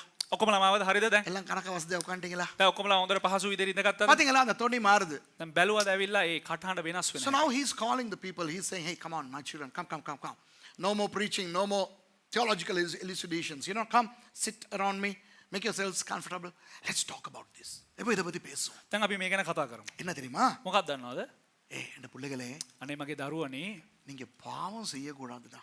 පව් කරන්න හොඳ නැහැ. நீங்க பாவம் செய்யாம இருக்கிறதுக்கு தான் இதெல்லாம் நான் உங்களுக்கு சொல்றேன்டா. ඔය කටි පව් කරන්න නැතුව ඉන්න තමයි මම මේ දේවල් කියලා දෙන්නේ. நீங்கள் பாவம் செய்யாதபடிக்கு இவைகளை உங்களுக்கு எழுதுகிறேன். ඔය කටි පව් කරන්න නැතුව ඉන්න මම මේවා ලියන්න. So how does he say, Ruthi? These things write I unto you that ye sin not. Yeah, so he's saying, you know why I am telling you these things is to stop you from sinning, man. அவர் சொல்லுகிறார், ඔහු කියනවා நீங்க பாவம் செய்யாம இருக்கிறதுக்கு இதை சொல்றேன். ஓகேயா? නුඹලා පව් නොකරන පිණිස තමයි මම මේක ලියන්නේ. அடுத்து அவர் எப்படி தொடங்குறாரு தெரியுமா? ඊළඟට ඔහු කොහොමද පටන් ගන්නෙ? நீங்கள்னு தொடங்கல. නුඹලා කියලා පටන් நல்லா ගන්නවා. பாருங்க பைபிளை. හොඳට බලන්න බයිබලේ. நீங்கள் பாவம் செய்தால் அப்படின்னு சொல்லல. නුඹලා පව් පව් කරනම් කියලා කියන්නේ. ஒருவன் பாவம் செய்தால். යමෙක් පව් කළොත් කියලා කියන්නේ. He is not saying if you sin. How does he say? And if any man sin. Any man. ஒருவன். என்ன தெரியுமா அவர் சொல்றாரு? යමෙක් මොකක්ද දන්නවද මෙතනින් ප්‍රකාශ වෙන්නේ? பிள்ளைகளை கவனிங்க. පොඩක් දරුවනේ පොඩක් බලන්න මේක. நானா இருக்கலாம், நீங்களா இருக்கலாம். මම වෙන්න පුළුවන්, ඔය කට්ටි වෙන්න පුළුවන්. நானோ நீங்களோ பாவம் செஞ்சா මම හරි ඔයාලා හරි පව් කරා නම් wow, என்ன சொல்றார் தெரியுமா? මොකද්ද මේක කියන්නේ දන්නවද? நான் இவ்வளவு நான் வயது முதிர்ந்து பெரிய ஆளாகி இருந்தாலும் මං වයසට ගිහිලා මෙච්චර පරිණත වෙලා ලොකු මිනිහෙක් වෙලා හිටියත් உங்களுக்கு நான் ஆசானாய் இருந்தாலும் ඔබට මම ඇවිල්ලා එක ගුරුවරයෙක් වෙලා හිටියත් நான் இயேசுவின் சீஷர்களில் ஒருவனாய் இருந்திருந்தாலும் මම යේසුස් වහන්සේගේ ගෝලෙක් වෙලා හිටියත් நான் ஒரு அப்போஸ்தலனாய் இருந்தாலும் මම ඇවිල්ලා එක අපෝස්තලවරයෙක් වෙලා හිටියත් நானும் உங்களைப் போல பாவம் செய்யக்கூடிய ஒருவன். මමත් ඇවිල්ලා ඔබලා වගේම ඇවිල්ලා පව් කරන්න පුළුවන් ඌ පුද්ගලයෙක්. Why is he using any man instead of you? Because in that verse he is saying you. I am telling this so that you will not sin. Then he could continue on the same tenor. He could continue to say, if you sin. Why does he say, if any man sin? He is saying, I may be a disciple of Jesus, I may be an apostle, I may be ripe in my age and mature, but even I am prone to sin. இதை ஒவ்வொரு மனுஷனும் ஏற்றுக்கொள்ள வேண்டும். මේ හැම දෙනාම හැම මිනිහෙක්ම පිළිගත යුතු කාරණාවක්. இந்த உலகத்திலே வாழ்ந்து முடிக்கும் வரை මේ ලෝකේ ජීවත් වෙලා හමාර වන තෙක් நாம் யாருமே முழு பரிசுத்தவான்களாய் மாற முடியாது. අපි කිසි කෙනෙක් ඇවිල්ලා සම්පූර්ණ වූ ශුද්ධවන්තයන් ලෙස වෙනස් වෙන්න බෑ. We must understand this truth that until we live on earth we will never achieve or reach perfection. ஆனா නමුත් சில பேருடைய நடத்தைய பார்த்தா සමහරක් අයගේ ඇවිල්ලා ගමන බැලුවා නම් பாவமே செய்ய மாட்டோம். පවුම කරන්නේ නැහැ. நாங்க பரிசுத்தத்தின் உச்சம். අපි ශුද්ධකමේ උඩ ඉන්නේ. அப்படிதான் நடந்துக்கிறாங்க. එහෙම තමයි හැසිරෙන්නේ. இவர்கள் தான் சொல்லிக் கொடுக்கிறார்கள். මේ කට්ටිය තමයි කියලා දෙන්නේ நமக்கு பாவமே இல்லை. අපිට පාපයම නැහැ. கிறிஸ்தவன் பாவம் செய்ய மாட்டான். කිතුනුවා පව් කරන්නේ නැහැ. நான் பொய் சொல்வதே இல்லை. මම බොරු කියන්නෙම නැහැ. நான் பெருமைப்படுவதே இல்லை. මම උඩඟු වෙන්නේ නැහැ. அந்த ரெண்டையும் செஞ்சிட்டான். මේ දෙකෙන්ම ඇවිල්ලා ඌ ඒ දෙකම කරවුවා. நான் பொய் சொல்றது இல்லன்னு சொன்னான் தானே. මම බොරු කියන්නේ නැහැ කියලා කිව්වනේ. அதே பொய். ඒකම බොරුවක්. நான் பெருமைப்படுறது இல்லன்னு சொன்னான் தானே. මම උඩඟු වෙන්නේ නැහැ කියලා කිව්වනේ. அத குறிச்சு அவருக்கு பெருமை. ඒක ගැනම ඌට උඩඟුකම. விளங்குதா உங்களுக்கு? තේරෙනවද බලන්න? Some people behave as if they have achieved perfection. They say, I never lie. That's a lie. They are lying that they don't lie. Okay? And I am not proud. No, they are proud for being not proud. Crazy. விளங்குதா? තේරුණාද? ஒவ்வொருவனும் புரிந்து கொள்ள வேண்டும். සියලු දෙනාම වටහාගත යුතුයි. சும்மா நீங்க நிறைய பேர் 3 மணித்தியாலம் ஜெபிக்கிறாங்க. නිකන් මේ බොහෝ අය ඇවිල්ලා පැය 3ක් ආඥා කරනවා. பைபிளை வருஷத்துக்கு 7 தடவை வாசிச்சு முடிக்கிறாங்க. බයිබලේ දවසකට 7 වතාවක් විතර කියවලා ඉවර කරනවා. අවුරුද්දකට 7 වතාවක් කියලා ඉවර කරනවා. வருஷத்துக்கு 7 முறை வாசிச்சு முடிக்கிறாங்க. உடனே அவர்களுடைய நினைப்பு என்னவென்றால் எங்களை போல பரிசுத்தவான் இல்லை. එකපාරටම මේ කටින සිතුවිලි මොනවද? අපි அப்ப எனக்கு வர்ற கோபம் கூட එතකොට අපිට එන කෝපය පවා நீதியின் கோபம். ධර්මිෂ්ඨ කෝපය. இல்லங்கதா? හොඳයිද? So these people because they pray a lot, because they read the word a lot, they say even the anger that I have, it's a righteous anger. கவனிச்சிருக்கீங்களா இந்த மாதிரி ஆளுகளை? මේ වගේ අය ගැන හොඳට අවධානය යොමු කරලා තියෙනවද? நான் சொல்லவில்லை. මම කිව්වේ නෑ දේවගතිවරයා කියන්නේ. நாம் எப்போ பார்த்தாலும் ஐயோ நான் பாவி, நான் புழு, நான் அசுத்தம், ஆண்டவரே கழுவுங்கன்னு ஒவ்வொரு நாளும் ஆவிக்குரிய வாஷிங் மெஷினுக்குள்ள போயிட்டு வரணும்னு நான் சொல்லல. මම කිය දේවගතිවරයා කියන්නේ කොයි වෙලේ බැලුවත් අනේ නෑ මේක මම කියන්නේ නෑ කියලා කියන්න. ගෑණි එනකොට තමයි මම බෑ. හරිනේ? ඕකේ. ඒ කියන්නේ මම කිව්වේ නෑ වෙලා අනේ මම පව් අනේ මම පණුවෙක් මම වැඩක් නෑ හැමදාම අර ආත්මික වොෂින් මැෂින් එකට ගිහිල්ලා එන්න ඕනේ. එහෙම ඉන්න ඕනේ කියලා මං කියන්නේ. அது அடுத்த பிரச்சனை. ඒක ඊළඟ ප්‍රශ්නේ. சில பேர் எப்ப பார்த்தாலும் புழு பூச்சின்னு தான் இருக்கும். සමහරක් අය කොයි වෙලේ බැලුවත් අනේ මම පණුවෙක් මම වැඩකට නැති එකෙක් ගායනමයි කියනමයි ඉන්නේ. ஆண்டவரே ஒண்ணுமே இல்ல. අනේ දේවලා සවලවත් වල முந்தி நீங்க படிக்கிற காலத்திலயோ டேனி அவங்க படிக்கிற காலத்திலயோ ஒரு நாள் நான் கோவத்துல செப்பலுக்கு வந்து நிறுத்தினேன் அவங்களுடைய பாட்டை. நிறுத்துடான்னு எல்லாம் வர்ஷிப் பண்ணிக்கிட்டு இருக்காங்க. நிறுத்துடான்னு சொன்னேன். நீங்க படிக்கிற காலத்திலயா අපි ඉගෙන ගන්න කාලේ ඇවිල්ලා අපි චපල් එකේ ඉඳලා ගීතයක් ගායනා කරනකොට එකපාරට ඇවිල්ලා දේවගතිවරල් නවත්තපියා ඕක නවත්තපියා තොබිලා කියන්න එපා කියලා කිව්වා. என்ன தெரியுமா பாட்டு? මොකක්ද දන්නවද ගීතිකාව? தேவா நான் எதினால் விசேஷித்தவன் நாதா ஆனான் அதை தினம் யோசிப்பவன். දෙවිඳේ මකුමටද විශේෂ වන්නේ මා හැමදාමත් ඔබ ගැන සිහි நே ஏ ගැන සිහි කරන්නේ. நான் வந்து சொன்னாட அறிவு கட்ட படவாக்களே ஒவ்வொரு நாளும் இதையாடா நினைச்சிட்டு இருக்கிறீங்க நீங்க. ඊට පස්සේ ඇවිල්ලා හැව දේවගතිවරල් උඹලා හැමදාම මේ වගේ හිතාගෙන දින්නේ. என்ன நான் விசேஷம் நான் விசேஷம் ஏன் நான் விசேஷம் ஏன் நான் விசேஷம் நான் தான் ஏன் நான் விசேஷம் ஒவ்வொரு நாளும் இதே தான் பண்ணிக்கிட்டு இருக்கா. ஒழுங்கா ஒர்க் டியூட்டி செய்யறது இல்லை, ஒழுங்கா சாப்பிட்ட பிளேட்டை கழுவுறது இல்லை, ஒழுங்கா டாய்லெட்டை சுத்தம் பண்றது இல்லை, படுத்த கட்டில் துடைக்கிறது இல்லை, எல்லாம் நான் விசேஷம் ஏன் நான் தான் இதை தான் ஒரு நாள் யோசிச்சுட்டு இருக்கேன். මේක තමයි හැමදාම කරන්නේ. ඇයි ස්වාමීනි මම මේකට විශේෂද මම මොකේද විශේෂ ස්වාමීනි මම මොකේද විශේෂ ස්වාමීන් වහන්සේ බෙඩ් එක නිදාගත්ත බෙඩ් එක හදන්නේ අතු ගන්නෑ টয়ලට් හොදන්නේ හරියට කන්නේ අනිත් උන්ගේ හොඳට ඉන්නේ කොයි වෙලේ බවත් මොකටද මම විශේෂ මොකටද මම විශේෂ ගායන තමයි ඉන්නේ. நான் சொன்னேன் நீங்க எல்லாம் விசேஷம் கிடையாது, பேசாம ஒழுங்கா ஆண்டவரை வர்ஷிப் பண்ணி இனி இந்த பாட்டை பாடின விரட்டுவேன்னு சொன்னேன். ඉතින් දේවගතිවරයා කියලා ඇවිල්ලා ආයෙ උඹලා විශේෂ මොකේද කියලා හොයන්න හරියට උඹලා මේ කරන දේ කරගෙන හිටපන් නැත්තම් මෙතන වේලවනවා කියලා කිව්වා. இவங்களோட நான் பாடுற பாடுறதுக்கு අපිත් එක්ක විඳ දුක මෙතුමා. இப்ப என்ன பண்றானுங்க தெரியுமா? දැන් මොනවද දන්නවද කරන්නේ? படிக்கல உயரல பட்டதாரி ஆகல ஆனாலும் வாழுறனே ஏன்? ඉගෙන ගත්තේ නෑ මම උපාධියක් නෑ මම. நான் கவுன் எல்லாம் போட்டுக்கிட்டு வந்து டிகிரி கொடுத்துருக்கிறேன். ඒ කියන්නේ ගවුම් ඔක්කොම දාන් ඇවිල්ලා ග්‍රැජුවේෂන් ගම් දාලා ඇවිල්ලා දේවගතිවරයා අපිට ඩිග්‍රී දුන්නා. அதை வாங்கி ஃப்ரேம் பண்ணி போட்டுவிட்டு உபாதியாக் நே மட்ட இகன கத்தன எப்படி இருக்கும் எனக்கு? என்கிட்ட படிச்சு பட்டம் வாங்கி நான் கொடுத்த டிகிரி ஃப்ரேம் பண்ணி வச்சுக்கிட்டு படிக்கல உயரல பட்டதாரி ஆகல. ඒ කියන්නේ මම දුන්න ග්‍රැජුවේෂන් එක ඇවිල්ලා උපාධි සර්ටිෆිකේට් එක ඒක ෆ්‍රේම් කරලා ගෙදරක දාගෙන ඇවිල්ලා උපාධියකුත් නැල්ලු ඉගෙන ගත්තේ නැල්ලු උසාවියේමුකුත් නැහැ කියලා මොන් සින්දු කියනවා. You know that song that you guys dance? It says I'm not educated, I have no degrees, I am not exalted, but I am living how, Lord? When these creatures sing that, my body dances fish. Mange hange maalu natanu. I don't know why. Because these fellows studied and I gave them a degree. They have framed the degree and they have put it on the wall and they are now saying, I don't have a degree. ஆகவே இந்த ரெண்டுமே சரியில்லை. ඒ නිසා මේ දෙකම හරි නෑ. என்னது? මොකද්ද? நான் விசேஷித்தவன். මම වැදගත් පුද්ගලයෙක්. ஏன் ஆண்டவரே? ඒ ස්වාමීනි. ஐயோ நான் ஏன் இவ்வளவு ඒ ස්වාමීනි මට මෙහෙම වෙන්න ස්වාමීනි. வேணாம். නෑ එපා. அப்படியெல்லாம் ஒன்றும் இல்லை. එහෙම ඕනේ නෑ. மத்ததும் வேணாம். என்ன? අනිත් එකත් එපා. ஒன்றும் இல்லை ஆண்டவரே.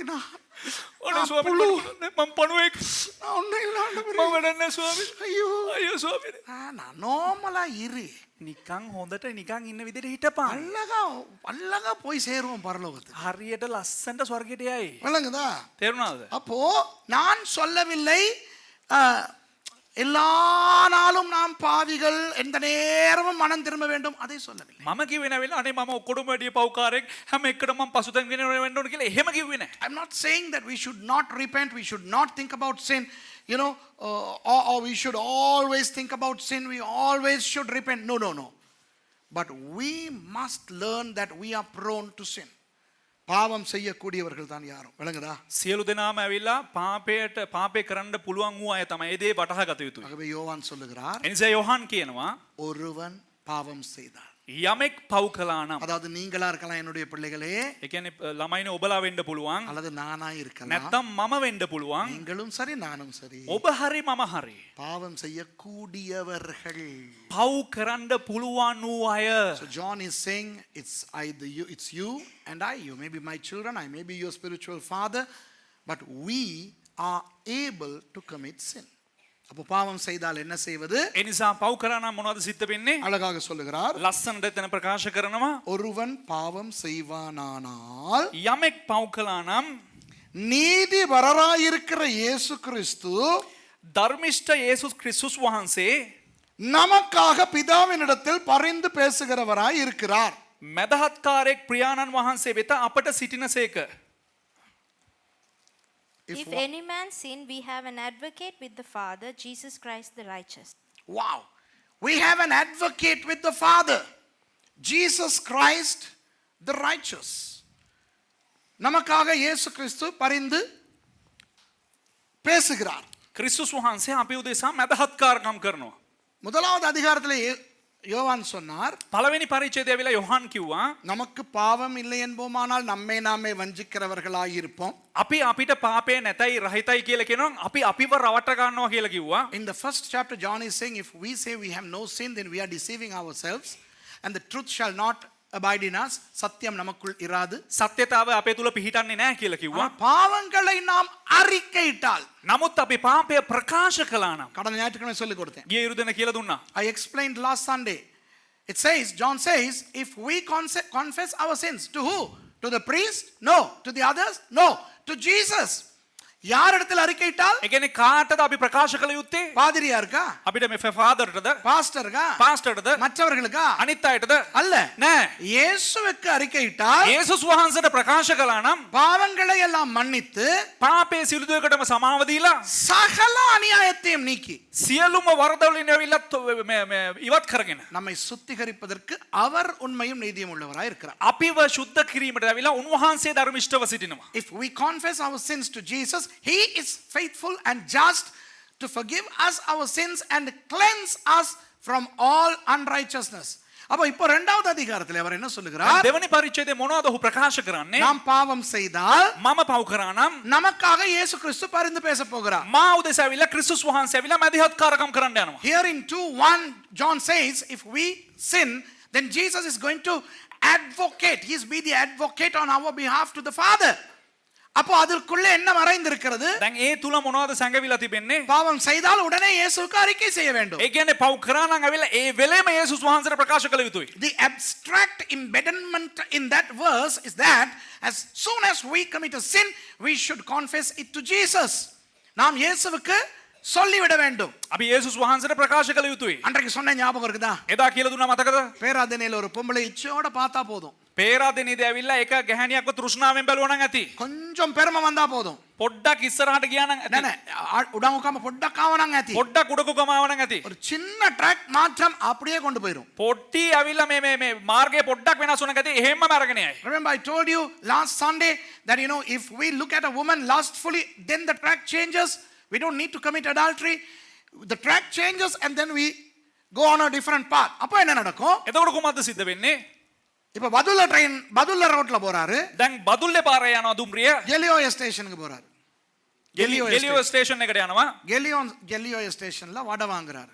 ගෙලියෝ ස්ටේෂන් එකේ වඩේ ගන්නවා. அதுக்கு பேர் தான் என்ன? பொய். ඒක තමයි ඇවිල්ලා බොරු. கம்பல ஸ்டேஷன்ல பேட்டிஸ் வாங்குறாரு. ගම්පොල ස්ටේෂන් එකේ ඇවිල්ලා පැටිස් ගන්නවා. அதுக்கு பேர் தான் களவு. ඒකට තමයි කියන්නේ හොරකම කියලා. உலப்பனை ஸ்டேஷன்ல උලපන ස්ටේෂන් එකේදී தம்பிலி வாங்கி குடிக்கிறார். තැඹිලි අරගෙන බොනවා. அதுக்கு பேர் தான் பெருமை. ඒකට තමයි ඇවිල්ලා උඩගුගම. நாவலப்பட்டி ஸ்டேஷன்ல දැන් නාවලපිටිය ස්ටේෂන් එකට ආවා. ஏதாவது வாங்குறாரு. තව මොන හරි දෙයක් ගත්තා. அதுக்கு பேர் தான் ඒකට තමයි කියන්නේ சிகரெட். සිගරට්. கொட்டகல ஸ்டேஷன்ல කොටකල ස්ථානයට ආව දුම්රිය ස්ථානයට. இன்னும் ஏதாவது வாங்குறாரு. තවත් මොන හරි ගන්නවා. அதுக்கு பேர் தான் சாராயம். ඒකට නම තමයි ඇවිල්ලා අරක්කු. இப்ப பிரச்சனை என்ன தெரியுமா? දැන් මොකක්ද ප්‍රශ්නය? எல்லாம் நினைக்கிறார்கள் ඔක්කොමලාම හිතනවා பொய் சொல்லுவது பாவம், බොරු කියන එක පාපය. களவெடுப்பது பாவம், හොරකම් කරන එක පාපය. பெருமைப்படுவது பாவம், උඩඟු වෙන එක පාපය. சிகரெட் குடிப்பது பாவம், සිගරට් බොන එක පාපය. சாராயம் குடிப்பது பாவம், අරක්කු බොන එක පාපය. ட்ரக்ஸ் குடிப்பது பாவம், මද්යසාර ගන්න එක පාපය. இதெல்லாம் பாவம்னு நினைக்கிறாங்க. මේ ඔක්කොම පව් කියලා හිතනවා. இப்ப அதே ட்ரெயின்ல இன்னொருத்தன் உட்கார்ந்துகிட்டு இருக்கான். දැන් ඒ කෝච්චියේම තව එක්කෙනෙක් ඉඳගෙන ඉන්නවා. அவன் கெலியோல வடை வாங்கல, එයා ගෙලියෝය වඩේ ගත්තේ නැහැ. அவன் கம்பலையில என்னது பேட்டிஸ் வாங்கல, එයා ගම්පොල වල පැටිස් ගත්තේ නැහැ. உலப்பனையில தமிழி குடிக்கல. උලපනේ තමිලි බීවේ නැහැ. விளங்குதா உங்களுக்கு? තේරෙනවද බලන්න? இந்த எந்த ஸ்டேஷன்லயும் எதுவும் வாங்கல. කිසිම දුම්රිය ස්ථානයක ඔහු කිසිම දෙයක් ගත්තේ නැහැ. அதாவது ඒ කියන්නේ அவர் பொய் சொல்றது இல்ல, ඔහු බොරු කියන්නේ නැහැ. அவர் பெருமைப்படுறது இல்ல, ඔහු උඩඟු වෙන්නේ නැහැ. அவர் சாராயம் குடிக்கிறது இல்ல, ඔහු අරක්කු බොන්නේ නැහැ. சிகரெட் குடிக்கிறது இல்ல, ඔහු සිගරට් බොන්නේ නැහැ. பெருமைப்படுறது இல்ல. ඔහු උඩඟු වෙන්නෙම නැහැ. உடனே நினைக்கிறாரு, ඒක පාටම ඔහු හිතනවා நான் பரலோகம் தான் போறேன். මම ස්වර්ගයට තමයි යන්නේ. எக்ஸ்கியூஸ் மீ, එක්ස්කියුස් මී. நீ வடை வாங்குறியோ இல்லையோ, ඔබ වඩේ ගන්නවද නැද්ද? அந்த கோச்சி பதிலுக்கு தான் போகுது. ඒ කෝච්චිය යන්නේ බදුල්ලට. விளங்குதா? நீ பேட்டிஸ் வாங்குறியோ இல்லையோ, ඔබ පැටිස් ගන්නවද නැද්ද? இந்த கோச்சி பதிலுக்கு தான் මේ போகுது. කෝච්චිය යන්නේ බයිබල් මේ බදුල්ලට තමයි. சோ சிகரெட் குடிச்சு சாராயம் குடிச்சு பொய் சொல்லி பெருமைப்படுறவன் போற அதே இடத்துக்கு தான் பொய் சொல்லாத சாராயம் குடிக்காத சிகரெட் குடிக்காதவனும் போறான். ඉතින් මේ සිගරට් බීලා අරක්කු බීලා බොරු කියලා මේ වෛශ්‍යාකම් කරන යන පුද්ගලයා යන තැනට තමයි ආවිලා මේවා කරන්න නැති එකත් යන්නේ. பிரச்சனை என்னன்னா ප්‍රශ්නේ මොකක්ද කියලා කිව්වොත් நாம் உட்கார வேண்டிய புகையிரதம் கொழும்பு புகையிரதம். අපි ඉඳගන්න ඕන දුම්රිය ඇවිල්ලා කොළඹ බලා යන දුම්රිය. விளங்குதா உங்களுக்கு? තේරුණාද බලන්න? அந்த பாவம் செய்யறதுங்கிறது இதெல்லாம் செய்யறது அல்ல. ඒ කියන්නේ පාපේ කරනවා කියලා කියන්නේ මේ පාපේ කරන එක නෙවෙයි. நீ உட்கார்ந்துட்ட பிள்ளையான இடத்துல அதுவே பாவம் தான். නුඹ අසුන්ගෙන ඉන්නේ වැරදි ස්ථානයේ ඒකම පාපයක්. அதுக்கு பிறகு நீ அந்த ட்ரெயின்ல உட்கார்ந்து இருக்கிறதே பாவம் செய்யறது தான். ඒ නිසා ඔබ ඒකේ අසුන්ගෙන හිටියත් ඒ පාපේ කරනවා හා සමානයි. விளங்குதா? තේරුණාද? இதைத்தான் இயேசு சொல்லி கொடுத்தார். මේක තමයි යේසුස් වහන්සේ කියලා දුන්නේ. If you are in the wrong track, it doesn't matter if you don't lie, if you don't smoke cigarettes, if you don't smoke pot. You know, it doesn't matter because you are in the wrong train and you are heading in the wrong direction. So to commit a sin is not to commit these things but to be on the wrong track. இப்ப விளங்குதா உங்களுக்கு? දැන් තේරුණාද ඔබලාට? அதுல பெரிய ஆட்களுக்கு பேர் நான் அப்படி செய்யறது இல்ல நான் இப்படி செய்யறது இல்ல. ඉතින් මේකට සමහරක් අයට හරි උඩඟු ඇවිල්ලා මම ඒක කරන්නේ මම මේක කරන්නේ. நீங்கள் சரியான லைனிலே இருக்க வேண்டும். ඔබ හරි වූ ට්‍රැක් එකේ නැත්නම් හරි වූ මාර්ගයේ ඉන්න ඕන. இப்போ என்ன சொல்லுகிறார் யோவான்? දැන් මොනවද යොහන් කියන්නේ? நீங்கள் பிழையான ட்ராக்கிலே பிழையான புகையிரதத்திலே உட்கார்ந்திருந்தால் ඔබ වැරදි මාර්ගයේ තුල වැරදි දුම්රියේ ඔබ අසුන්ගෙන සිටියා නම් நீங்கள் அதை இயேசுவுக்கு அறிக்கையிடுங்கள். ඔබ යේසුස් වහන්සේට ඒ ගැන ප්‍රකාශ කළ යුතුයි. If you are in the wrong track, now you explain it to Jesus. இப்போ දැන් அவர் அருமையான ஒரு சொல்லை கிரேக்க மொழியிலே பயன்படுத்துகிறார். ඔහු ඊට ලස්සන වචනයක් ඇවිල්ලා ග්‍රීක භාෂාවෙන් ඇවිල්ලා ප්‍රකාශ කරනවා. அதிலே நான் உங்களுக்கு இறையியலில் ஒரு விஷயத்தை சொல்லிக் கொடுக்க போகிறேன். ඒ දේ තුලින් ඇවිල්ලා මම දේව ධර්මයේ යම් කිසි දෙයක් ඔබලාට වටහලා දෙන්න යනවා. மாஸ்டர் துஷாரிக்கு சந்தோஷமா இருக்கும். මට සන්තෝෂයි පොඩ්ඩක්. ஏன்னா இவர் தான் கிறிஸ்டாலஜி நியூமட்டாலஜி சொல்லி கொடுக்கிறவர். මම තමයි ක්‍රිස්ටෝලොජි නියුමටොලොජි කියලා දෙන්නේ. இப்ப கிறிஸ்டாலஜி நியூமட்டாலஜில உங்களுக்கு தெரியாத ஒண்ணா நான் சொல்லி கொடுக்க දැන් போறேன். ක්‍රිස්ටෝලොජි නියුමටොලොජි වල දන්නේ නැති එක වචනයක් මට කියලා දෙන්න යනවා. ඒක දෙයක්. ඒක දෙයක් මට හම්බෙන්න යනවා. ஓகே மற்றவங்களும் கேட்டுக்கிறங்க. අනිත් අයත් අහගන්න. I'm going to now emphasize on a theological point now. Okay, John is now bringing a very interesting theological point and it pertains to Christology and pneumatology. Okay, and the Christology and the pneumatology are explained through etymology here. என்னடா இது லொஜி னுக்கிட்டு இருக்கான். Okay, அந்த Greek சொல்ல வச்சு நான் பேச போறேன். Okay, දැන් ඒ ග්‍රීක වචනේ තියලා ඔබලට කියලා දෙන්න යනවා. ஒருவன் பாவம் செய்வானானால் යමෙක් පව් කළොත් if anyone sins. Okay, you read it according to the word. Okay, ஒருவன் பாவம் செய்வானானால், how does it say in English? And if any man sin. நீதிபரராயிருக்கிற இயேசு கிறிஸ்து ධර්මිෂ්ඨ වූ යේසුස් ක්‍රිස්තුස් වහන්සේ Jesus Christ the righteous. நமக்காக பிதாவினிடத்தில் பரிந்து பேசுகிறவராய் இருக்கிறார். අප උදෙසා පියාණන් වහන්සේ කෙරෙහි මැදහත්කාරයෙක් වශයෙන් සිටිනවා. An advocate with the Father. He is our advocate. அந்த இடத்துல பரிந்து பேசுகிறவர் என்று கிரேக்க மொழியிலே என்ன சொல் இருக்கு தெரியுமா? එම ස්ථානයේ ඇවිල්ලා මැදහත්කාරයෙක් කියන එකට ග්‍රීක වචනයෙන් මොනවද දන්නවද ප්‍රකාශ වෙන්නේ? Parakletos. Parakletos. Parakletos. The word for advocate there is parakletos. என்னடா இருந்தால் ஏதோ பரன்னு சொல்லிக்கிட்டு இருக்கிறான். මොනවද ඇවිල්ලා මෙයා ඇවිල්ලා පරපර ගාගෙන ඉන්නේ? பராக்லேட்டோஸ் என்கின்ற சொல் පරාක්ලේටෝස් කියනවා මේ වචනය எங்கே வருகிறது என்று நான் உங்களுக்கு சொல்லிக் கொடுக்க போகிறேன். කොහෙද එන්නේ කියලා මම ඔයාලට කියලා දෙන්න යනවා. சரி, இங்கே வச்சு கேட்போம். நம்ம பாஸ்டர் துஷார தானே தியாலஜியன். දැන් මේ පාස් අහන්න යනවා මගේ. பராக்லேட்டோஸ் கேள்விப்பட்டிருக்கீங்களா? பராக்லேட்டோஸ் ඒජන්තවරයා කියන එකට අද භාවිත කරලා තියෙනවා. ஓ මොකද්ද ඒක? කාටද ඒක පාවිච්චි කරලා තියෙන්නේ? யாருக்கு அது பயன்படுத்தி இருக்குது? gifts මේ நோ මේ නියෝජිතෙක් වෙන ක්‍රිස්තුස් වහන්සේගේ නියෝජිතෙක් වෙන කෙනෙකුට. யாருக்கு பாவிச்சிருக்குதா? anybody? நே பராக்லிட்டோஸ் இல்ல, உங்களுக்கு தெரிய சான்ஸ் இல்ல. Very good. என்னது? லைட்டா வந்துட்டீங்க. ஓகே, யோவான் 14:16 போ. Let's go to John chapter 14 and verse 16. අපි පෙරලගමු යොහන් පොතේ 14 වෙනි පරිච්ඡේදයේ 16 වෙනි පදය. යොහන් පොතේ 14 වෙනි පරිච්ඡේදයේ 16 වෙනි පදය. John chapter 14 and verse 16. யோவான் 14வது அதிகாரம் 16வது வசனம். 14:16 எங்க? நான் பிதாவை வேண்டிக் கொள்ளுவேன், அப்பொழுது என்றென்றைக்கும் உங்களுடனே கூட இருக்கும்படிக்கு சத்திய ஆவியாகிய வேறொரு தேற்றரவாளனை அவர் உங்களுக்கு தந்தருளுவார். මම පියාණන් වහන්සේගෙන් ඉල්ලන්නෙමි. එවිට උන්වහන්සේ නුබලා සමග සදාකල්ම සිටින පිණිස වෙන සැනසිලිකාරයෙකු නුබලාට දෙනසේක. I don't like the Tamil and the Sinhala renderings. Tamil Singalam சரியில்லை இதுல. பாப்பா இங்கிலீஷ் என்ன சொல்லுதுன்னு. And I will pray the Father, and he shall give you another comforter, that he may abide with you forever. Wow, I like the English rendering there. தமிழ்ல என்ன தெரியுமா சொல்லி இருக்குது? දෙමළෙන් මොනවද දන්නවද කියලා තියෙන්නේ? வேறொரு தேற்றரவாளன். වෙන සැනසිලිකාරයෙක් කියලා. சிங்களம் කියනවා වෙන සැනසිලිකාරේ. But in English it says another. What does another mean? Another என்று இங்கிலீஷ்ல சொன்னால் என்ன? ඉංග්‍රීසියෙන් ඇවිල්ලා නද කියලා කිව්වනම් මොකද්ද? ஒன்று இருக்கிறது, ඒ කියන්නේ එකක් තිබෙනවා இன்னொன்று. තවත් එක දෙයක්. விளங்குதா உங்களுக்கு? நீங்க ஒரு தம்பிலிய குடிக்கிறீங்க, ඒ කියන්නේ ඔබ එක තමිල් ගෙඩියක් බොනවා. அப்புறம் சொல்றீங்க get me another one, get me another one. another என்றால் இன்னொன்று. තව එකක් මට දෙන්න. get me another one. තව එකක් මට දෙන්න. விளங்குதா? ஒரு மாங்காய் சாப்பிட்டாச்சு. එක අඹ ගෙඩියක් කෑවා. Do you like another one? ඔබ කැමතිද තව එකකට? விளங்குதா? இன்னொன்னு தேவையா? තව එකක් අවශ්‍යද? another என்று இங்கிலீஷ்ல சொன்னால் என்ன? another කියලා ඇවිල්ලා ඉංග්‍රීසියෙන් කිව්වනම් මොකද්ද? ஒன்று இருக்க, තව එකක් තිබෙන විට இன்னொன்று. තව එක දෙයක්. ஆனால் இந்த வசனம் தமிழிலே என்ன சொல்லுகிறது? නමුත් මේක තමිල භාෂාවෙන් මොකද්ද කියන්නේ? සිංහල භාෂාවෙන් வேறொரு தேற்றரவாளன். වෙන සැනසිලිකාරයෙක්. அதுதான் தப்பு. ඒක තමයි වැරද්ද. எப்படி வந்திருக்க வேண்டும்? කොහොමද එන්න අවශ්‍ය? இன்னொரு தேற்றரவாளன். තවත් එක සැනසිලිකාරයෙක්. அப்போ இன்னொரு தேற்றரவாளன் என்றால் என்ன? එනම් තවත් එක සැනසිලිකාරයෙක් යනු කුමක්ද? ஏற்கனவே ஒரு தேற்றரவாளன் உண்டு, එනම් සැනසිලිකාරයෙක් සිටින විට இன்னொரு தேற்றரவாளன். තවත් එක සැනසිලිකාරයෙක්. By using the word another, there is a theological implication that there is a comforter already. There is a comforter already, but I am going to ask my Father to send you another comforter. Hello, does that make sense? This is new to many of you. நான் சொல்லுவது உங்கள் அநேகருக்கு புதிது. මේක ඇවිල්ලා මේ කියන දේ ඇවිල්ලා බොහෝ දෙනෙකුට අලුත් දෙයක්. உங்களுக்கு தெரியுமா? ඔබ දන්නවද?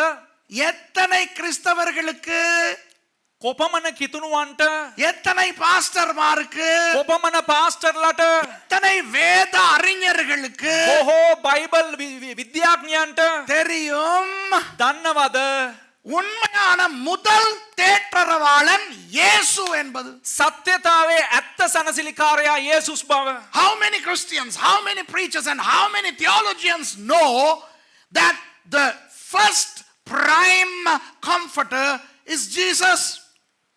தேற்றரவாளனாலே நம்ம ஆளுகளுக்கு பரிசுத்த ஆவியானவர். ඒ කියන්නේ සනසිලිකාරයා කිව්වොත් ඇවිල්ලා අපි ඔක්කොම ඇවිල්ලා සුද්ධාත්මයන් වහන්සේ. Comforter is none other than the Holy Spirit to many of us. But in reality, the Holy Spirit is another comforter. He is not the only comforter. ஆனால் உண்மையான இறையியலின்படி, නමුත් යථාර්ථය වූ දේව ධර්මයට අනුකූලව பரிசுத்த ஆவியானவர் என்பவர் இன்னும் ஒரு தேற்றரவாளன். සුද්ධාත්මයන් වහන්සේ අනු තවත් එක සනසිලිකාරයෙක්. அவர் மட்டுமல்ல தேற்றரவாளன். වහන්සේ පමණක් නෙවෙයි සනසිලිකාරයා. முதல் தேற்றரவாளன் யார் தெரியுமா? ප්‍රථම සනසිලිකාරයා කවුද දන්නවද? இயேசு. යේසුස් වහන්සේ. எப்படி தெரியும்? කොහොමද දන්නේ? இந்த யோவான் 14:16 මේ යොහන් 14:16 தேற்றரவாளன் என்ற சொல் கிரேக்க மொழியிலே பாராக்லேட்டோஸ். සනසිලිකාරයා කියන එකට අවිලා ග්‍රේක භාෂාවෙන් පැරාක්ලෙක්ටෝස්. How do we know? John 14:16. The expression comforter is the Greek word parakletos.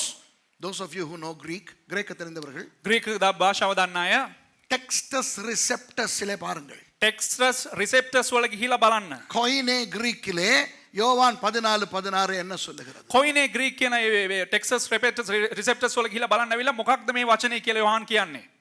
Parakletos. පැරාක්ලෙක්ටෝස්. In the original Textus Receptus of the Koine Greek New Testament, John 14:16 uses the expression parakletos. அது மாத்திரமல்ல, ඒක එපමණක් නොවේ. பிறகு வாசிச்சு பாருங்க. ඊළඟට කියවලා බලන්න. இல்ல இப்போ வாசிப்போம்.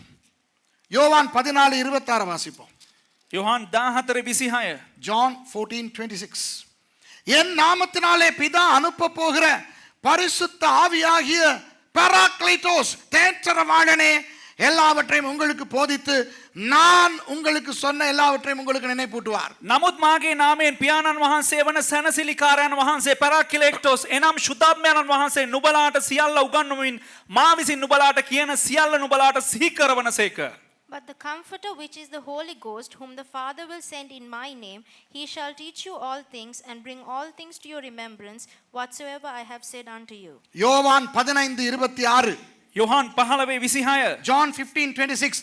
பிதாவினிடத்திலிருந்து நான் உங்களுக்கு அனுப்ப போகிறவரும் பிதாவினிடத்திலிருந்து புறப்படுகிறவருமாகிய சத்திய ஆவியான பராக்லிட்டோஸ் தேற்றரவாளன் வரும்போது அவர் என்னை குறித்து சாட்சி கொடுப்பார். නමුත් පියාණන් වහන්සේ කෙරෙන් මා විසින් නුබලාට එවන සැනසිලිකාරයන් වහන්සේ එනම් පියාණන් වහන්සේ වෙතින් නික්මෙන්නා වූ සත්‍යතාවේ ආත්මයන්න් වහන්සේ පැරාක්ලිටොස් ආ කල උන්වහන්සේ මා ගැන සාක්ෂි දෙනසේක. But when the Comforter is come, whom I will send unto you from the Father, even the Spirit of truth which proceedeth from the Father, he shall testify of me. யோவான் 16:7. John 16:7. යොහන් 16:7 වෙනි පදය. நான் உங்களுக்கு உண்மையை சொல்லுகிறேன், நான் போகிறது உங்களுக்கு பிரயோஜனமாய் இருக்கும். நான் போகாதிருந்தால் பராக்லிட்டோஸ் தேற்றரவாளன் உங்களிடத்துக்கு வரார். நான் போவேனேயாகில் அவரை உங்களிடத்துக்கு අනුපුවෙන්. එසේ වේ නොමුත් මම නුබලාට සැබෑව කියමි. මාගේ අහක්ව යාම නුබලාට ප්‍රයෝජනවත්ය.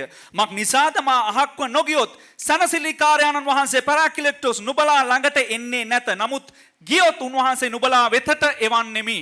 Nevertheless, I'll tell you the truth, it is expedient for you that I go away, for I will not go away, the Comforter will not come unto you, but if I depart, I will send him unto you. In all these verses, the Comforter is the Greek word parakletos. இப்பொழுது வாசித்த அத்தனை வசனங்களிலும் தேற்றரவாளன் என்பது கிரேக்க மொழியிலே பராக்லேட்டோஸ் என்று இருக்கிறது. දැන් මේ කියවුවා වූ සෑම සිංහල වචනයකම ඇවිල්ලා සැනසිලිකාරයන් වහන්සේ කියලා තියෙන්නේ ග්‍රීක භාෂාවෙන් පැරාක්ලිටොස්. யோவான் 2:1 இயேசு பராக்லேட்டோஸ் என்று காண்பிக்கப்படுகிறார். යොහන් දෙවෙනි පරිච්ඡේදයේ පළවෙනි පරිච්ඡේදයට ඇවිල්ලා යේසුස් වහන්සේ පැරාක්ලිටොස් කියලා ඇවිල්ලා පෙන්눔 කරන්න යොහන් උත්සුක වෙනවා. அதிலிருந்து இயேசு என்ன சொல்லுகிறார்? එයින් යේසුස් වහන්සේ මොනවද අපිට වටහා දෙන්නේ? நானும் பரிசுத்த ஆவியானவரும் ஒன்று. මමත් ශුද්ධාත්මයන්න් වහන්සේත් එකනයි. நான் தான் பராக்லிட்டோஸ். මම තමා පැරාක්ලිටොස්. அதே நேரம் பரிசுத்த ஆவியானவர் தான் ඒ பராக்லிட்டோஸ். වගේම ශුද්ධාත්මයන්න් වහන්සේත් පැරාක්ලිටොස්. ஆனால் නමුත් நான் வேறு அவர் வேறு. මම වෙනයි ඔහු වෙනයි. நான் வேறு அவர் வேறு. මම වෙනයි ඔහු වෙනයි. ஆனால் நான் தான் அவர் அவர் தான் நான். නමුත් මම තමා ඔහු ඔහු තමයි මම. வாவ். வாவ். அதாவது එනම් பரிசுத்த ஆவியானவர் தேவன் என்பதை நிரூபிக்கிற ஒரு முறை இதுதான். ශුද්ධාත්මයන්න් වහන්සේ දෙවියන් වහන්සේ ප්‍රකාශ කරන්නා වූ ක්‍රමයක් තමා මේ. This is a theological fundamental truth to show that the Holy Spirit is divine. Jesus is saying, I am the Paracletos, the Comforter, but the Holy Spirit is the Paracletos, the Comforter. He is not me, I am not him, but he is me and I am he. Wow. இதுதான் உண்மை. මේක තමයි සත්‍යතාවය. அப்போ நமக்கு என்ன சொல்ல வருகிறார் தெரியுமா யோவான்? අපිට යොහන් මේකේ මොනවද කියන්න දන්නවද එන්නේ? நம்முடைய வாழ்க்கையில எத்தனை தேற்றவாளர்கள் உண்டு? අපේ ජීවිතය ඇවිල්ලා කොපමණ සැනසිලිකාරයන් ඉන්නවද? 2 பேர். සැනසිලිකාරයන් දෙකයි. We have two දෙදෙනා. comforters in our lives. ஒன்று இயேசு, කෙනෙක් යේසුස් වහන්සේ, ஒன்று பரிசுத்த ஆவி. තව කෙනෙක් ශුද්ධාත්මයන්න් වහන්සේ. கிறிஸ்தவர்கள் இதை புரிந்து கொள்ள வேண்டும். කිතුණුවන් තේරුම් ගත යුතුයි. Christians should understand that we have two comforters, both spelled with a capital C, because the Paracletos comes with a capital Pi. Okay? Jesus on one side and the Holy Spirit is on the other side. எவ்வளவு பெரிய ஆசீர்வாதம் கிறிஸ்தவர்களுக்கு. කොච්චර ලොකු ආශිර්වාදයක්ද කිතුණුවන්ට. இப்போ நீங்கள் திருப்பி வாசிக்க தேவையில்லை. දැන් ඔබ ආපහු කියවන්න අවශ්‍ය නැහැ. இந்த இடத்துல சொல்லப்படாத இன்னொரு ஆள் இருக்குது. මේ ස්ථානයේ කියපු නැති තවත් එක පුද්ගලයෙක් සිටිනවා. ஒரு கெட்டவன் இருக்கிறான். එක නරක පුද්ගලයෙක් ඉන්නවා. யார் அவன்? කවුද? பிசாசு. යකා. සාතන්. There is another fellow involved in 1 John 2:1, but he's not mentioned directly here. Who is he? The Satan. Of who the book of Revelation says in 12:10. வெளிப்படுத்தல் 12:10 சொல்லுகிறது. එලිදරව් 12:10 කියනවා. இரவும் பகலும் சகோதரர்களுக்கு விரோதமாக குற்றம் சாட்டுகிறவன் அவன் என்று. රාත්‍රියේ දහවලෙත් ඇවිල්ලා සහෝදරයන්ට විරුද්ධව ඇවිල්ලා වැරදි කතා කරගෙන සිටිනවා කියලා. Satan is the accuser of the brethren day and night. உங்களுக்கும் எனக்கும் விரோதமாக ඔබටත් මටත් විරුද්ධව இரவும் பகலும் பிசாசு குற்றம் சாட்டிக் கொண்டிருக்கிறார். රාත්‍රියේ දහවලෙත් සාතන් ඇවිල්ලා වැරදි කියාගෙන ඉන්නවා. The devil is accusing us day and night every day. Okay? என்ன தெரியுமா? මොනවද දන්නවද? அந்த ட்ரக் மாறிட்டான். අන්න පැන්න පාරෙන් පැන්න අනිත් පැත්තට පැන්න. அதான் கெலியோய்க்கு போறான். අරු ගෙලිවට යනවා. விளக்குதா? இவன்ட வேலையே அதுதான். දෙනව මොකේ වැඩේ මේක තමයි. உடனே ஆண்டவர் என்ன எதிர்பார்க்கிறார்? එක පාටම දෙවියන් වහන්සේ මොනවද බලාපොරොත්තු වෙන්නේ? நாம் அவரிடத்துல அறிக்கையிட வேண்டும் என்று எதிர்பார்க்கிறார். අපි උන්වහන්සේට අපි පාපය කියා දෙන්න ඕනේ කියලා බලාපොරොත්තු වෙනවා. உடனே அவர் என்ன செய்கிறார்? එක පාට ඔහු මොනවද කරන්නේ? பிதாவோட சொல்லுகிறார், පියාණන් වහන්සේට කියනවා என்னுடைய இந்த கட்சிக்காரர் මගේ මේ පක්ෂයේ ඉන්න එක්කනා ஆம் அவர் தவறாய் இங்கு வந்து விட்டார். ඔහුට වැරදිලා ඔහු ගමනක් ගියා. ஆனால் அவர் அதற்கு மன்னிப்பை கேட்டு விட்டார். නමුත් ඔහු ඒකට සමාව ඉල්ලුවා. ஆகவே கனம் கோட்டான் அவர்களே, ඒ නිසා අනේ විනිශ්චයකාරයාණනි உடனே இந்த ரயிலிலிருந்து இவரை இறக்கி කරුණාකරලා ඔහුව මේ දුම්රියෙන් බස්සලා அடுத்த ரயிலிலே ஏற்றுவதற்கு அனுமதி கொடுக்கும்படி கேட்டுக்கொள்ளுங்கள். ඊළඟ දුම්රියට ඔහු නග්වන පිණිස ඔබගෙන් ඇවිල්ලා ආයාචනයක් ඉල්ලා සිටිනවා. உடனே பிதாவானவர் சொல்றார் இயேசுவானவரை பார்த்து, එක පාට පියාණන් වහන්සේ යේසුස් වහන්සේ බලලා කියනවා granted. අනුමතයි. விளங்குதா? තේරුණාද? Imagine a courtroom, right, where the Father God is the judge, the righteous judge. And we have committed a sin. We are on the wrong train. All we have to do is to confess it to Jesus. And who is he? Our advocate, the Parakletos. Okay? No, Parakletos. What does he say? He talks to the judge. He says, Your Honor, yes, my client agrees that he got onto the wrong train, but he repented. So I recommend him to be alighted from that train and boarded to the proper train. Yes, granted. எவ்வளவு ஆசீர்வாதம். කොච්චර ලොකු ආශිර්වාදයක්ද? அந்த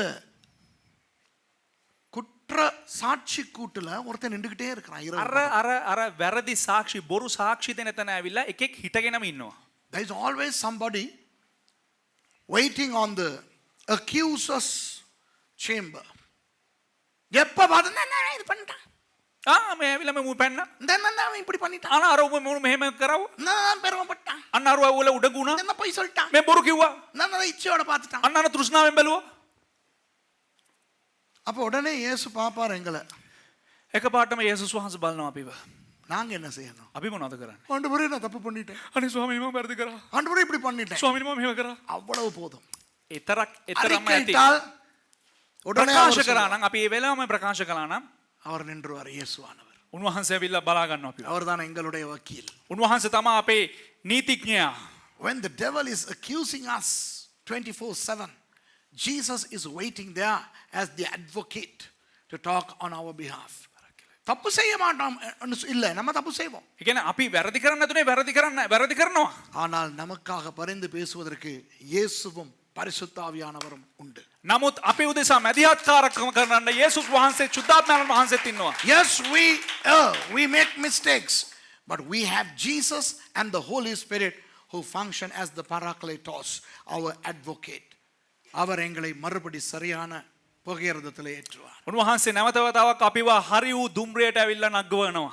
இதைத்தான் யோவான் சொல்லுகிறார். මේක තමයි යොහන් කතා කරන්නේ. யோவான் என்ன தெரியுமா சொல்றார்? යොහන් මොනවද දන්නවද කියන්නේ? என் பிள்ளைகளே, මගේ දරුවනේ தப்பே செய்ய மாட்டீங்கன்னு நினைக்காதீங்க. වැරදිම කරන්නේ නැහැ කියලා හිතන්න එපා. தப்பு செஞ்சா என்ன நடக்குது தெரியுமா? ඒ මොනානස් මොනවද දන්නවද සිද්ධ වෙන්නේ? தப்பு செஞ்சா என்ன நடக்குது தெரியுமா? වැරදි කළා නම් කුමක්ද දන්නවද සිද්ධ වෙන්නේ? ஜெபிக்க முடியுதுல்ல, යාඥා කරන්න බෑ.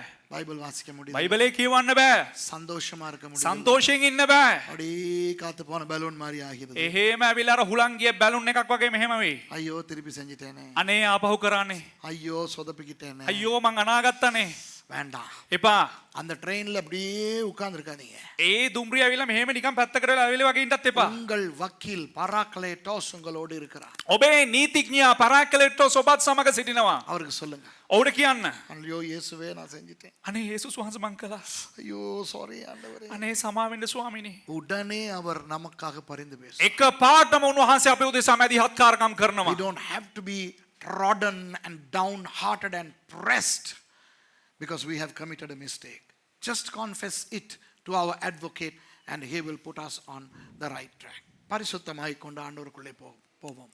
ශුද්ධත්වය ශුද්ධ අපි ඇවිල්ලා සන්තෝෂයෙන් සමරුම ඇවිල්ලා අපි දුම්රිය ගමන් කරමු. இரண்டாவது வசனத்தை நான் சீக்கிரம் சொல்லி முடிக்கிறேன், பெரிய விளக்கங்கள் தேவையில்லை. දෙවෙනි වචනේ මම හිතා ඉක්මනින්ම හමාරක් කරන ලොකු විග්‍රහයක් අවශ්‍ය නැහැ. ஏன் தெரியுமா? ඇයි දන්නවද? நம்முடைய பாவங்களை நிவிர்த்தி செய்கிற கிருபாதார பலி அவரே. verse 2. උන්වහන්සේ අපේ පව් උදෙසා ශාන්තිකර පූජාවය අපේ පව් උදෙසා පමණක් නොව And he is the propitiation for our sins. Propitiation.